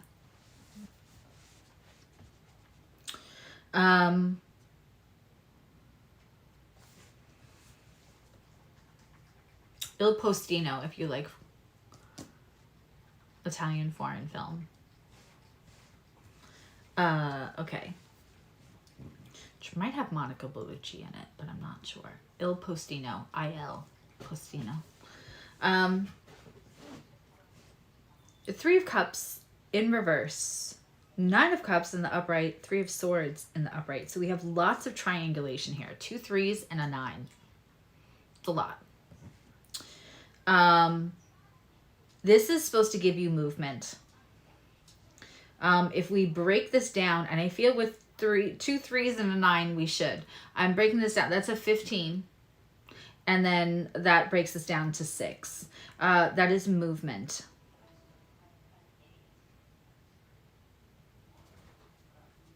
I gotta tell you, for one of 2 of you, Aquarius, you just found out that like one of your best friends was talking a certain way, either to your partner or a love interest or an enemy. Like there was some kind of betrayal here. But what's funny is the cards came out like this. I gotta switch them so that they come out in the camera since it's backwards. So it was the 3, no, yeah, it was the 3 of Cups in reverse first, and then the 9 of Cups literally came out like this. The 9 of Cups is on the top of each of these. The 3 of Swords, 3 of Cups in reverse. That is somebody that you could celebrate with, maybe somebody that you felt a sisterhood or a very intimate, close relationship with. Might have been part of a friend group. But there was celebration and triangulation of support and was supposed to be love. And this is upside down. The cups, the love is poured out. You still end up with the 9 of Cups. It's like 2 people went behind your back. Do you see that? 2 people went behind your back, but what happened is the trash took itself out. Quite frankly, Aquarius, the trash took itself out. Don't you love it when the trash takes itself out? Yeah. There's definitely a betrayal here. And I'm being like flippant about like, oh, look, the trash took itself out. I'm sure this didn't feel good.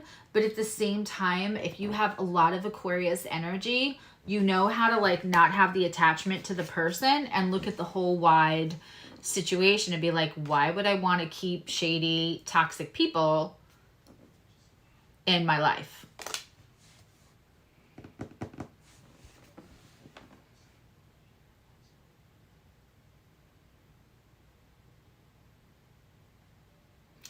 This 9 of Cups is one of the most important cards in the deck. This is celebrating yourself. You have your self-esteem. You have healing. You have abundance. You have trust in your intelligence. You like yourself. You have had your battles, but you have acceptance of what you look like and feel like aesthetically. And this is you saying, I'm okay with exactly who I am, where I'm at. I know that it'll get better, but like this is a celebration of all that you have amassed for yourself. No one can take away these cups in the 9 of Cups. Not these mofos. So Aquarius, if this hasn't happened, it may happen, but I really feel like Aquarius energy is really good at being like, well, that they don't deserve us then. They don't deserve me. They don't like, that's fine. They can go off and be awful with each other because you know when this happens, right? Everyone knows what happens when this happens. When this kind of thing happens and people are behind your back, whether it's friends or a partner or whatever, they're going to do that to each other also later. And then it's a them problem. Once in a blue moon, once in a blue moon, you have somebody that should have told the truth. They didn't, and they will end up together and they won't do that. But this doesn't feel like that. This feels like something really sneaky because it feels like, this doesn't feel like you had, how do I put this? This feels like 2 people that were pretending to your face to be supportive and they weren't. This is Aquarius or 11th house placements. Does that make sense? That is different than like, if the love is lost, everyone stays, someone will meet somebody that curls their toes, and then unfortunately you have to be the bad guy. When you stay in a situation that's not in your highest good and their highest good, it's toxic, it's abusive, whatever, universe will put somebody, if you won't leave that situation on your own. And I will say this, I I know it makes me unlikable by some people do not like this theory, but because some people think, well, you just stay and you work and you stay and you work. Okay.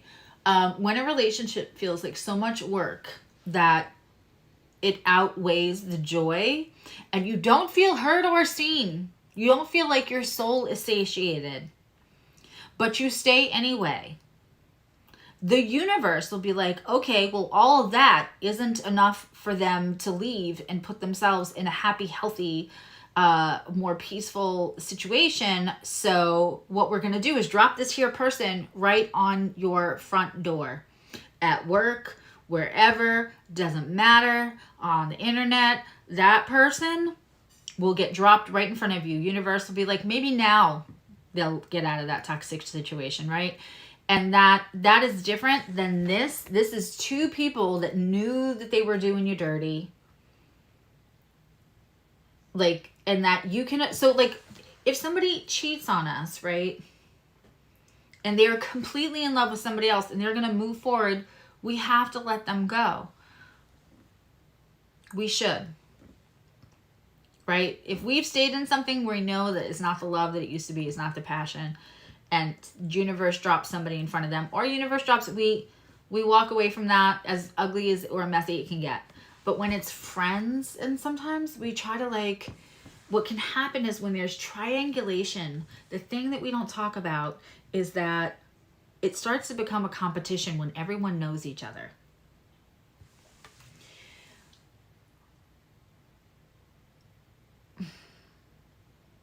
That one person who's the grimiest in that situation will often weaponize the fact that they've got now two people competing.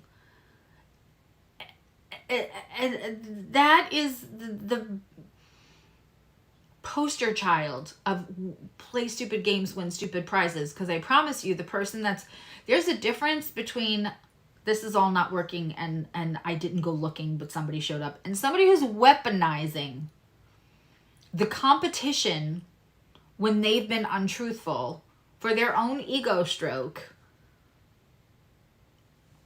That's a totally different thing, right? Nothing's ever black and white. That is a dumb prize. That's not a good prize to win. But our wounded self-esteem will let us compete. I have totally done that. For somebody who did not deserve the salt of my tears, I have done that. After I found out that I was not just, he was not just cheating on me with one, he was cheating on me with many. Oprah worthy, Jerry Springer worthy, lots. On different levels. There's one main, and then a whole bunch of others. And the worst of my insecurities allowed me to compete to get top spot. And allowed me to believe him when he said, oh, it's just you. And then I would find a second phone, which got referred to as the bat phone for quite a long time between me and my friends. Right? And I'm saying that because for whoever's in this chat and whoever's going to listen to this video tomorrow, the next day, 5 years from now, I don't care. If you are somebody who's a good person, who is a smart person, and you have competed for a stupid prize of somebody who's weaponizing the competition of their disloyalty and dishonesty. I'm not talking about somebody who says, I'm so sorry, I never meant to hurt you. We probably should have ended this a while ago. And doesn't try to make you feel like you're going to compete to win them back from whoever they're walking away with. I'm talking about somebody who's actively weaponizing your pain and the sting of the rejection, the disloyalty, the betrayal, all of that. Aquarius, you are not doing that.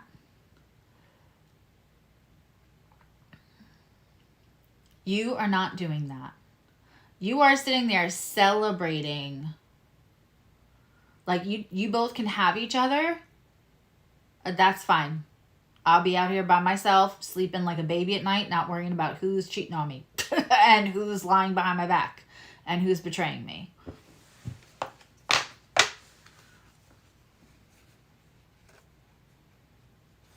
Yeah.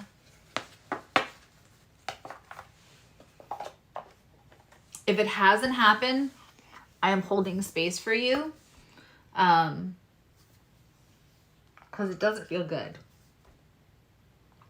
But I have to tell you, this is when you celebrate your escape. You didn't lose anything. You escaped something. All right, let's get into water and then let's give away a reading.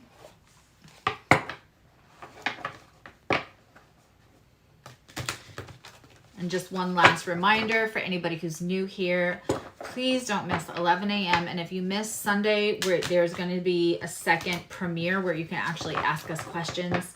But before the end of next week, make sure you watch the video that Connie, Joe, and I are doing. And I'm usually not pushy about videos, but like, again, this is like having a manual for the summer of 2023 because it is Chutes and Ladders.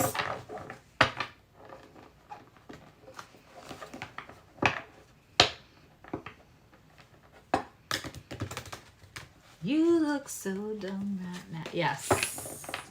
Standing outside. Trying to apologize. Yeah, that song had a lot of meaning for me at one point. Hey, Carrie.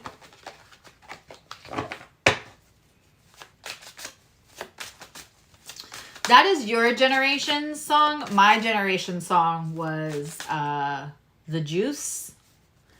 I saw you in him walking in the rain. Don't touch that coat. No, no, no. All that, you're going to be leaving that here. You were holding hands and I'll never be the same. You have to be this old to ride that ride in my head right now.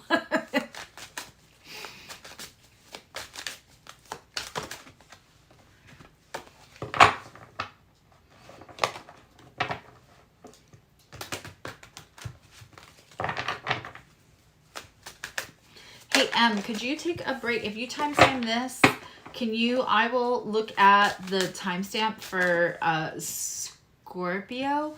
Can you come down? She is looking for water, and when you move the one light, which I super appreciate that you did, by accident, her water bowl kind of got pushed. She's having a hard time accessing it.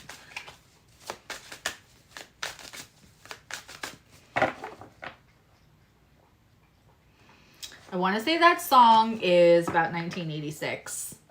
So you might be old enough to know it, but I remember when it came out. I was jamming in high school to that song. It was a good time, man. We had that song, Biz Marquee. You got what I need. You say he's just a friend. You say he's just a friend. Oh, baby, you. Fun fact, he and, is it Young MC? I believe they are related. Somebody can fact check me on that. Good night, Annika.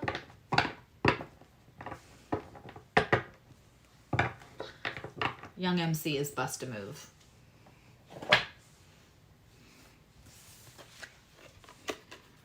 Yeah, we're close in age.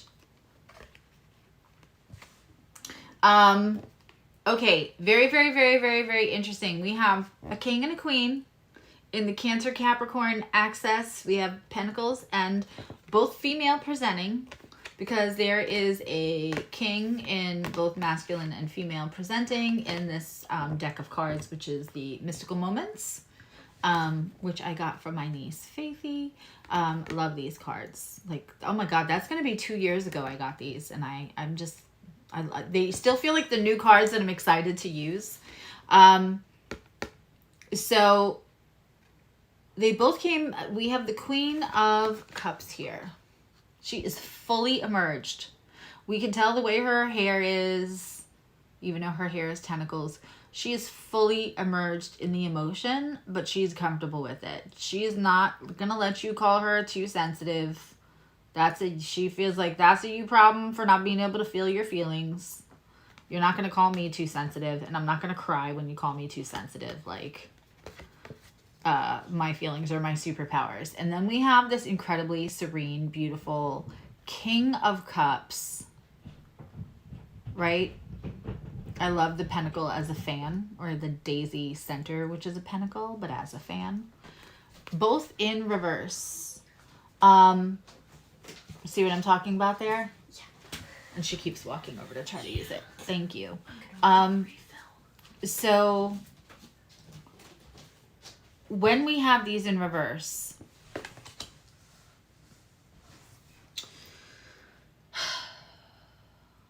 Cancer, Cancer, Cancer. This is somebody trying not to feel their feelings because it feels protective. Because even though they know what they have to give, and even though they know this is their superpower, they're trying to power through something right now.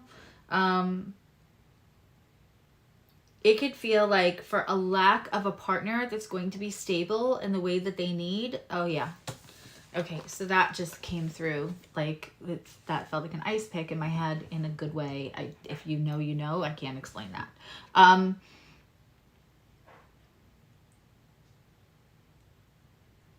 Until you have somebody that's going to present like this and be loving and stable. Not, I have all the stability, I have all the money, but I'm going to be a little emotionally withholding. And we're not going to be able to, I'm not going to make you feel safe within your own emotions. This is somebody, this is a King of Pentacles that's also going to keep you emotionally safe. Until this is stable, this is like this. When somebody comes along and presents stable enough to keep you, that wants to offer you commitment and stability and longevity without weaponizing how deeply feeling you are, and without weaponizing what you will do for that person. Here's the thing about a Cancer in love. Here we go. A Cancer in love is going to do anything for you. Anything. A Cancer in love is going to give you a kidney. You can give them a dull spoon and they'll just spoon an organ out while they're, they don't need anesthesia. Don't even need a shot of Jack. They will just give you their organs. They will, they're going to, unfortunately, sometimes compromise their own feelings, their own sense of worth.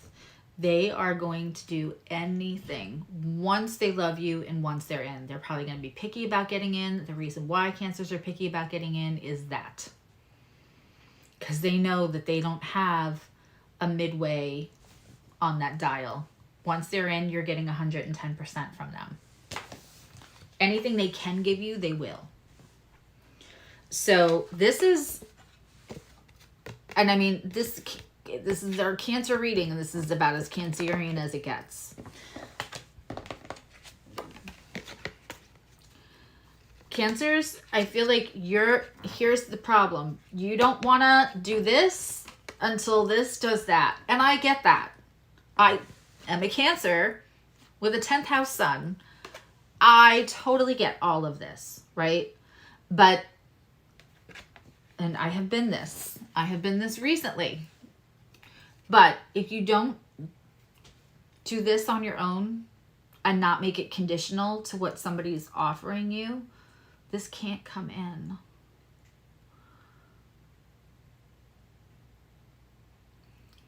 This can't come in. You're going to have to be really, really, really fucking brave. Now listen, a Cancer will cut you. They'll fight for you. They'll fight with you. When I say they'll do anything, they'll do anything. And don't touch somebody they love, because you will see them going spider monkey crazy on someone. I think I've said this before. I think the FBI's most heinous crimes of passions are listed to be Cancers. So, by the way, if you think astrology isn't real, then tell me why the FBI and the CIA keep count of which sign is committing which kind of crimes. Tell me again how astrology is not real. You're going, I know you could fight. You can fight a mofo. You can do a lot. You're very strong, very, very, very, very strong and feisty. But you're going to have to be a kind of brave that you don't like to be, and courageous. And just be like this and then see what comes in.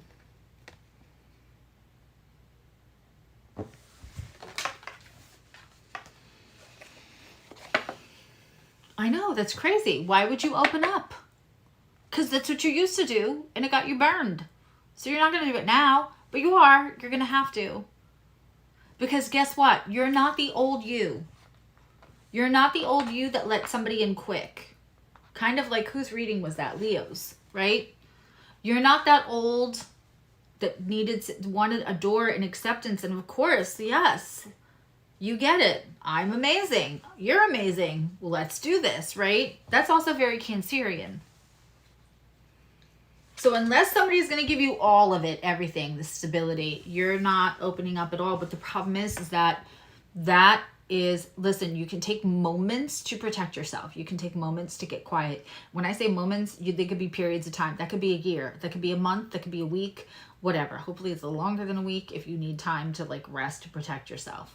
But to be completely closed off is for a prolonged period of time that is recalibrating that antenna that you are emitting what you want brought in and what you're not accepting. And that looks like you're not accepting any love. Tough love for my Cancers. And sometimes I need to listen to my own messages. Okay. Doctor, heal thyself. All right. So we have Scorpio. I'm going to use the Steampunk Tarot. How are my Scorpios? Wahoo! No more eclipses while you have the nodes for you. Wahoo!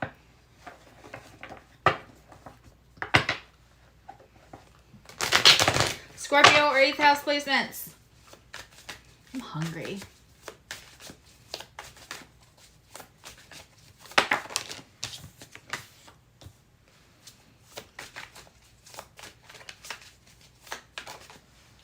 Okay. Very interesting. We have a 9 of Wands for Scorpio and the Knight of Swords. So we have somebody coming in trying to tell you truth, but also trying to maybe be a little disruptive and a little bit of a shit starter. And like, they're not going to stick around after they lay the truth bomb. So you might feel like you just got, like, they're a messenger, they have jobs to do, and then they're outie. We have the Knight of Wands, which is kind of defensive. Scorpio, all I can think right now is somebody is going to come tell you something that you really kind of already know because you're intuitive and psychic as fuck. But you don't really want to know it because also you're fixed and you've just been through so much shit in the last couple of years. You don't have energy or time or space or the bandwidth to even deal with whatever it is that this person's telling you, even though on some level you know it's true, but like, la, la, la, la, I can't see you, seems like a much better way to deal with it. So we're just going to put our defenses up. So here we are. We are safely tucked away. Looks like a basement. And we will watch things from behind our protective wand, but we are not ready to receive, it feels like. I don't know, Scorpio, like, give yourself this message may come from another female. Give yourself, and it's like out of nowhere. Like, you weren't fishing for this. You weren't even in a place where like the environment would support you all of a sudden getting information about something that you're like, it's better if I just pretend. You're going to have to deal with this eventually, Scorpio. The truth will set you free, though. The truth will set you free. I just don't think that you have the energy for it. Look how beat up. Look how beat up. We have bandage on our head. Like, I immediately feel like a migraine, and I'm grateful that there's only one sign left to do. I'll be honest. The energy around what I'm getting for this reading is... So where I can sit there and say, like, ignoring it's not going to help you, and you've got a blind eye, and you're staying... Okay, yeah, but if you're as exhausted as I feel that you are, Scorpio energies and 8th house energies, you're not going to be able to not deal with it eventually. It's like if I say, you know, red cars to you, and then next time you're on the road, you'll see a bunch of red cars, that kind of thing, or a model of car. Once this first piece of information comes to you, Scorpio, I feel like there's going to be like red cars, signs everywhere, other little proof of what this person said to you. The problem is I don't think that this person has your best interest at heart. I think that they just wanted to sting the person that the truth is about.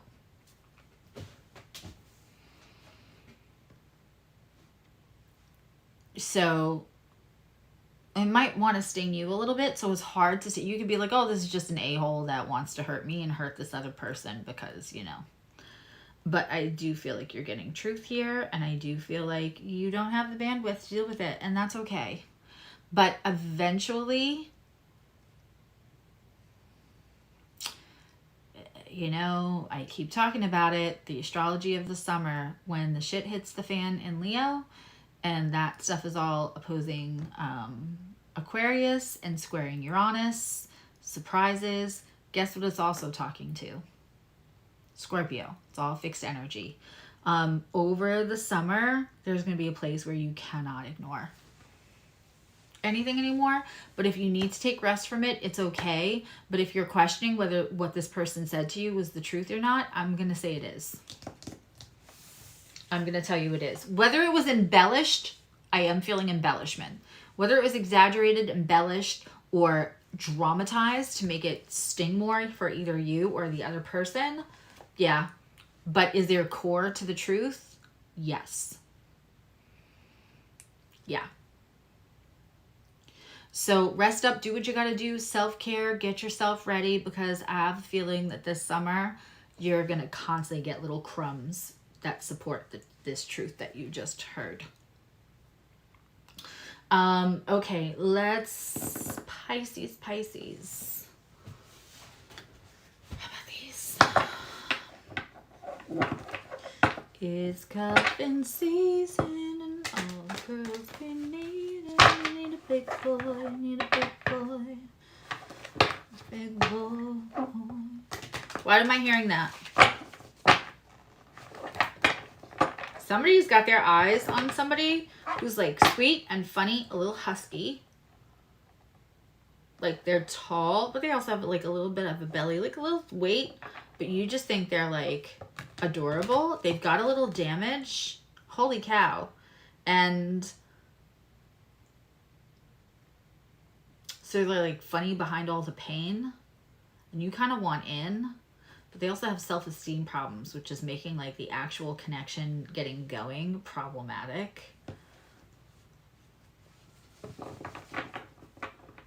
It's going to get better by September. I don't know who that's for, but that was for somebody.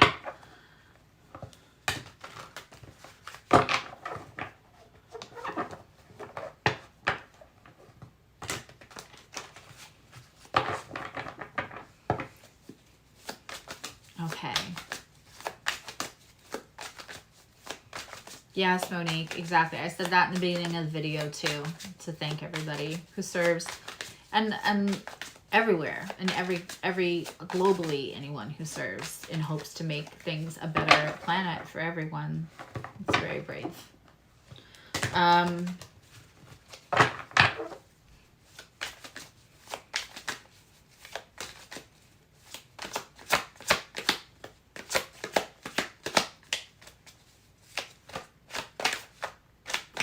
Also, with this person with the big boy song, you think their insecurity is about their weight. It's not.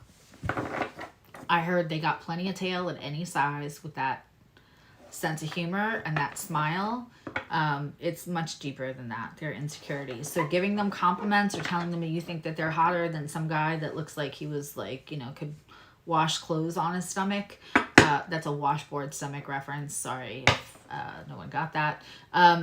That's not the problem. So constantly telling him how good he looks, because one, he doesn't really feel like he does look that great, but it doesn't bother him that much. But you constantly saying it makes him feel like you don't see him. Wow. I don't know who this is for, but it's interrupting the reading.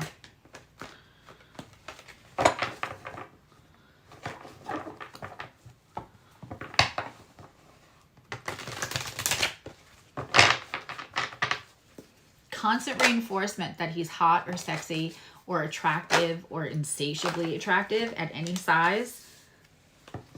The first couple of times was nice, but he does not need that anymore. That's not the actual base of the insecurity.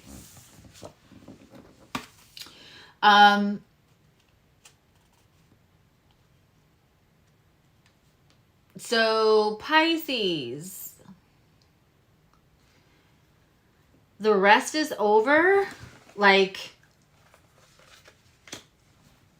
oof, I am feeling Pisces. There's like something that came up where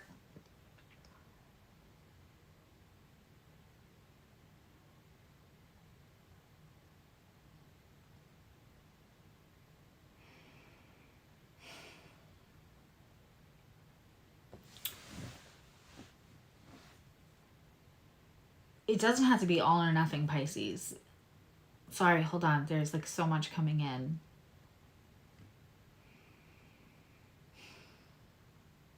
I did an exercise I haven't done in a minute where you like breathe in and out, like there's lungs on your third eye, and you breathe in from the collective stream and you blow out and you can like feel the third eye pulsating. And I did that before this, and I keep getting private messages in the middle of the sign. So I'm asking them right now to like separate everything, and let me just get this Pisces message for y'all.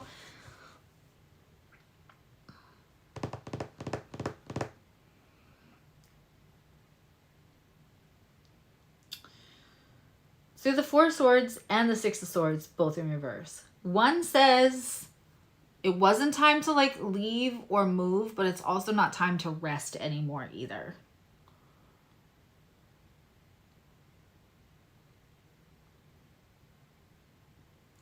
It feels like there was a decision where you felt like you had to like move, leave a job, move an area, something. Like it all felt so drastic because things weren't working. And what I keep getting is it doesn't have to be that drastic. Now, is it time to sit and rest and contemplate anymore? No. The resting time is over. It's just time for a decision, and let, instead of feeling like pushed into making a decision, let something pull you and guide you in the right direction, like towards the right path. Just trust yourself, and that's okay. But it doesn't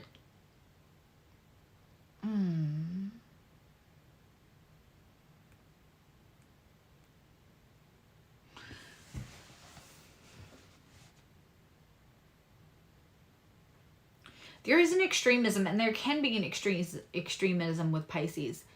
It doesn't have to be like, I have to retire, move in with somebody, do everything, like change to show everybody that I'm capable of change and everything's so great now. Or I don't want to be stuck like this anymore, so I'm going to just fuck shit up and change everything. It isn't time to rest. It is time for you to make a decision, but I'm being told that like there's an extremism, and also to wait to make this decision until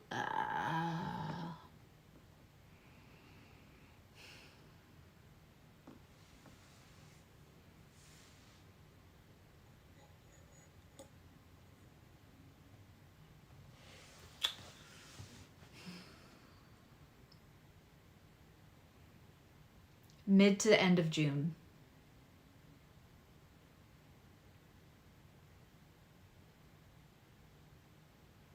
Why do I feel like this is part of like proving to somebody else that you were capable of something? You don't have to prove anything to anyone. You are not here in this lifetime to prove anyone to anything, to let no mofo on this planet help navigate your moves in order to validate or excuse your choices or your life to them. No one. The right people will find you when you don't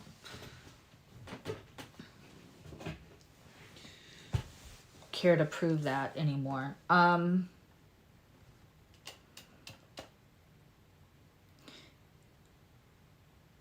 It's the extreme of like fight or flight. So it's like either freeze or I'm going to change everything. I'm either going to be frozen or I'm going to just fuck everything up and move everything, and I'll show them. And also show yourself though more, because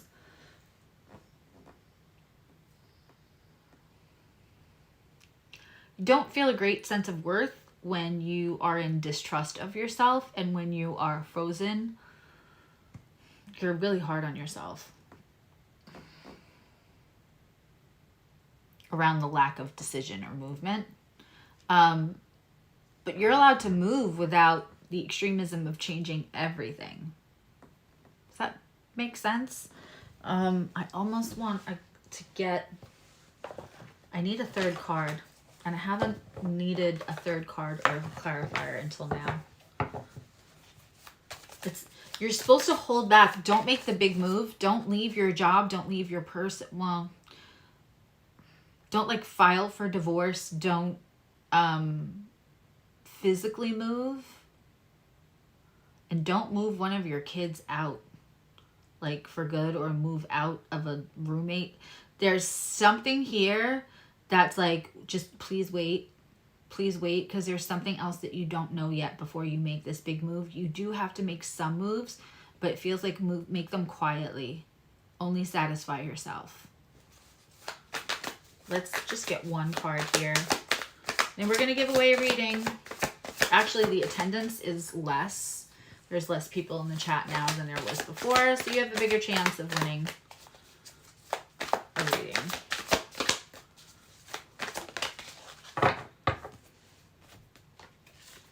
Star card. Move quietly. Heal yourself. Don't worry about what it looks like to anyone else, but don't make that big move out of the job, out of the relationship, out of the... Like, if you're in an unsafe, toxic relationship, obviously you can allow yourself to change. But, like, don't file for anything. Don't make a big stink. Don't put it on, like, Facebook. Like, don't air your dirty... Nothing. Like, quietly make moves for only that satisfy and satiate you. But there's something you don't know yet, and there's a wish fulfillment here that's available to you, but you have to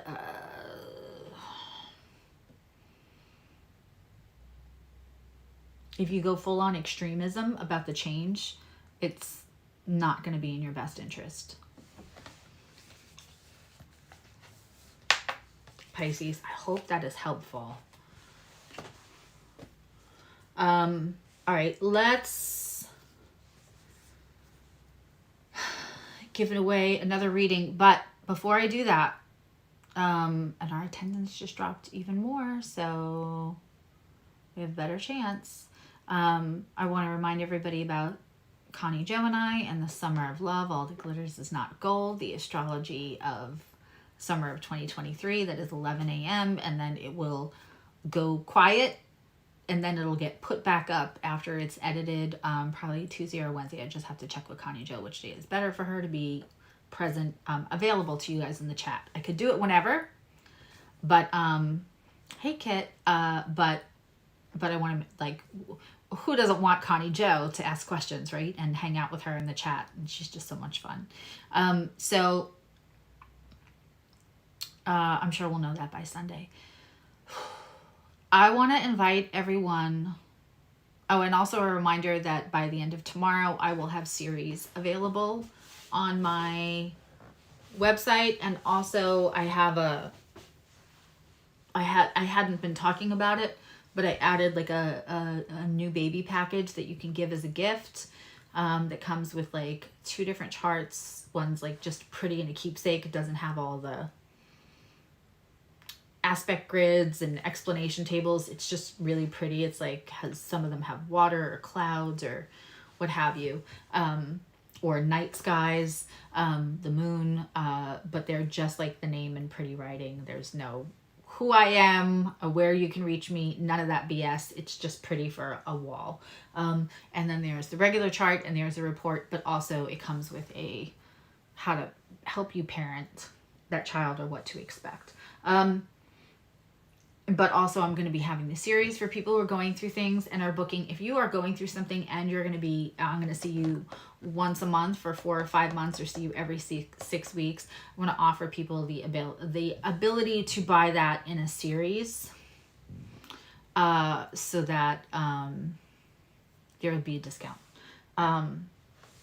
So now anybody that's here that wants to win a reading, if you want to align, or if you just want to align as a spiritual practice, I want you to, we're going to do something, right? So this way I can teach you something. It's not just so I want you to take your hand and put it near your, I don't know why I crouch like that. Put your hand near your forehead, but not on your forehead. Okay. And then you're just gonna move in circles and ask just to take anything away that is clouding that pineal gland. And again, we're not touching the forehead, but you should start to feel like a little tingling sensation, a little movement around that third eye. And then I want you to imagine it kind of breathing in and out, clearing almost like a filter, like an air filter. Anything that is weighing it down, because our pineal gland can get clogged, it can get toxicity. I know amazing mediums that absolutely have a glass of wine and stuff, but I don't drink because it affects your pineal gland.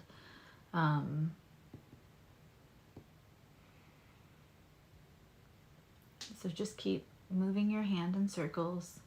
Now I want you to imagine a giant white light from source coming in through the crown chakra, and you're breathing that in. So we're going to take a deep breath, white light coming down through the throat chakra, and we're going to blow it out, but we're going to blow it out our third eye and feel the third eye breathing and moving and expanding and contracting just like a lung would be.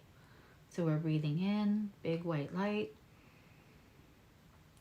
And we've cleaned that third eye. We're going to blow the air out. You should be feeling an intense tingling in the third eye now. Let's do it again. We're going to breathe in for 5 seconds, white light right through that crown.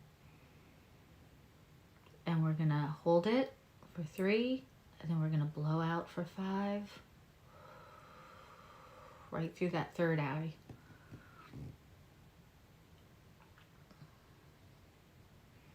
Does everybody have a feeling of their third eye moving? It's good. This was boring to some people. They dropped out. That gives you a better chance of winning.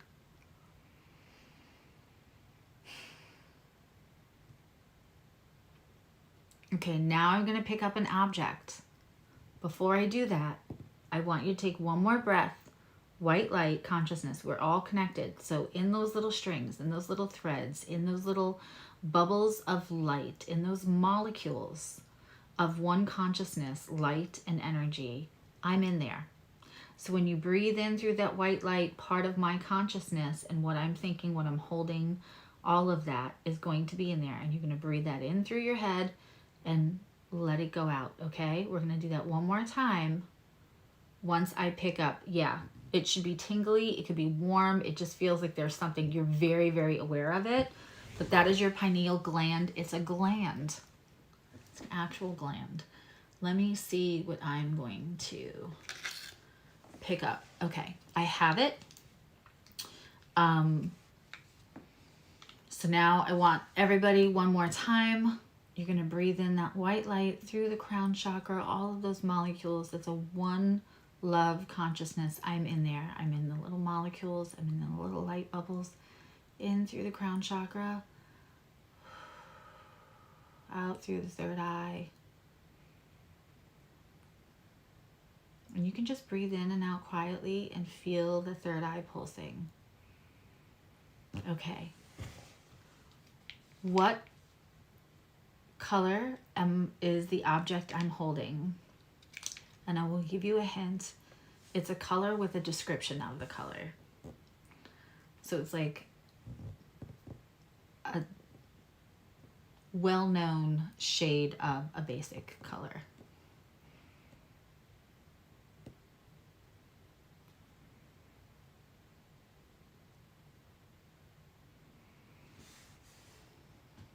So the color name is going to come in two parts. It's not blue, but if it was blue, I would say like light blue, dark blue, turquoise blue, Tiffany's blue, robin egg blue. Like there's a descriptive part with the color.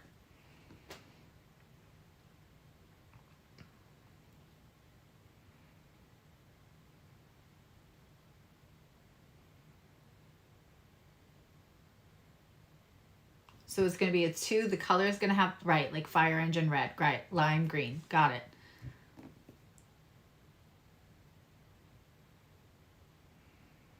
Try to really connect. Now that you have that information, close your eyes. Try to connect with me. What I'm holding.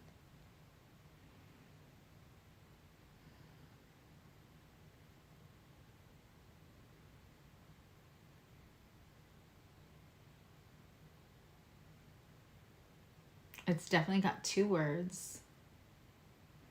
Hi, Sally.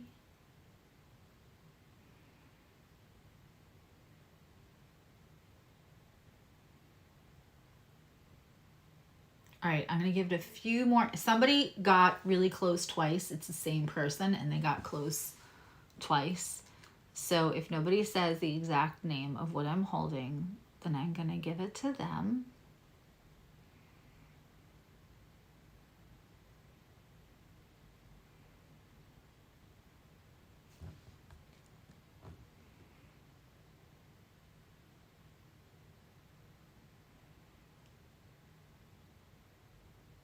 Okay. I have to give this to Karen. I would say that's hot pink. But she said both neon pink and she said fuchsia, and I don't know how I could. I just completely feel like Karen was picking up the color. It came out in different, because she guessed that twice. So it's actually one of Sadie's treats, but it's a very hot pink. And what's funny now is like I said, these are hard to get. So we go whole days when these aren't here.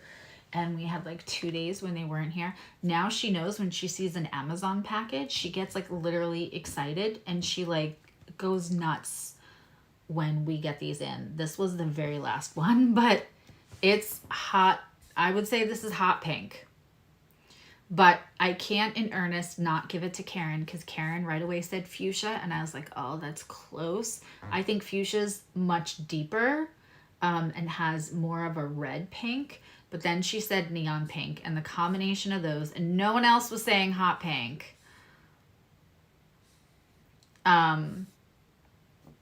So I just feel like she was connecting, and I know Karen also has the ability to do that. Not that there's not a bunch of you that aren't amazing with their gifts. But tonight just happened to be universe for some reason was looking at Karen. So, but I hope you will all use that exercise with the white light in. Like, you know how you breathe in and you fill your lungs and you let it sit. We can let it sit at a chakra or whatever, right? And hold it and then breathe out audibly. But you can also do that breathing in and imagining like the intake pipe for that universal, enlightened, bright breath comes in through your crown and goes out your third eye instead of out your mouth.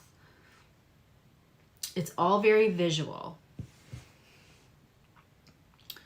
You knew it was a cat treat, but you got no color. It just means you were connected and your brain wanted to be very pragmatic about, well, it's a cat treat. I mean, what's a cat treat? I can hear you, Gibbs.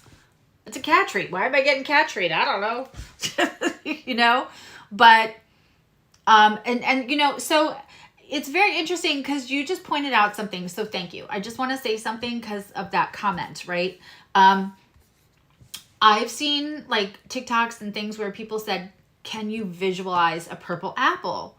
And like, of course, I can picture it right in my head right away. I can see it, and like even how the light hits it has that little, right? I can see the different colors of purple. Like I can see it, and I can see it without closing my eyes also. And I was shocked to find out that there's people who can't. So, maybe next time I do a giveaway, I will hold an object and ask you to guess what the object is instead of the color of it. For people who can't write. So that's interesting. And then also, like, let's make the playing field fair. And that was also just a lovely lesson for me from universe through one of you beautiful humans about objectivity and perception and how we have to make room for people who think differently and their minds work differently, and their, you know, their five senses can work differently. So next time when I do a giveaway, I'm gonna hold an object because I feel like that's more inclusive. And I didn't realize I wasn't being as inclusive as I could have been. So I really I'm grateful for this moment and this exchange, because it's always my goal to be inclusive. Sometimes we don't realize when we're not being inclusive. And I have learned that through like the anti-racism work that I have done as a white person. And so actively looking at, okay, I don't have blatant racism, but where am I not being inclusive? Where am I, where do I have any microaggressions? Where do I have built-in tropes or something where I'm not actively being racist, but I'm also unwittingly supporting racism in a low-key way, not helping to recognize the things so we can dismantle the system, which is absolutely my job, because my peoples are the one who set up the system. And so in that, why I share that, and Mindful of Race by Ruth King, excellent book, highly recommend. It really a beautiful journey for anyone looking to do true anti-racism work, and be able to see through a perspective that's not ours without claiming it like it is, because that's performative activism. That's different. And so it just, Mindful of Race by Ruth King, excellent book. But the reason that I mention all that is because it was through that journey that made me realize that sometimes I won't know when I'm not being inclusive unless somebody else speaks up. So it's really important in that note, this last little gift that I hope that everyone hears, is that it's so important to listen, not be defensive, and hear other people when they speak, even when they don't mean to correct you, or like the inquisitive, lovely nature of Gibbs to say to me, what does it mean that I knew it was a cat treat? And for me to not be defensive that I didn't think of it that way, or that I wasn't giving that opportunity for people who won't visualize a color, and just hear her so that I can be, because a lot of times, unless we're listening without defensiveness, we sometimes can go along our merry way with good intentions, not realizing that we're not being as inclusive as we could be. So I hope that hit the ears that it was supposed to hit. I never want to shy away from what I think is right. Even though I know sometimes people are going to be like, that's stupid. That's okay. That's okay. It might feel stupid, but I know it's not wrong. So, yeah, no, just asking, but but me being able to receive is the important thing, instead of ignoring the comment or thinking like, that's a you problem, not a me problem.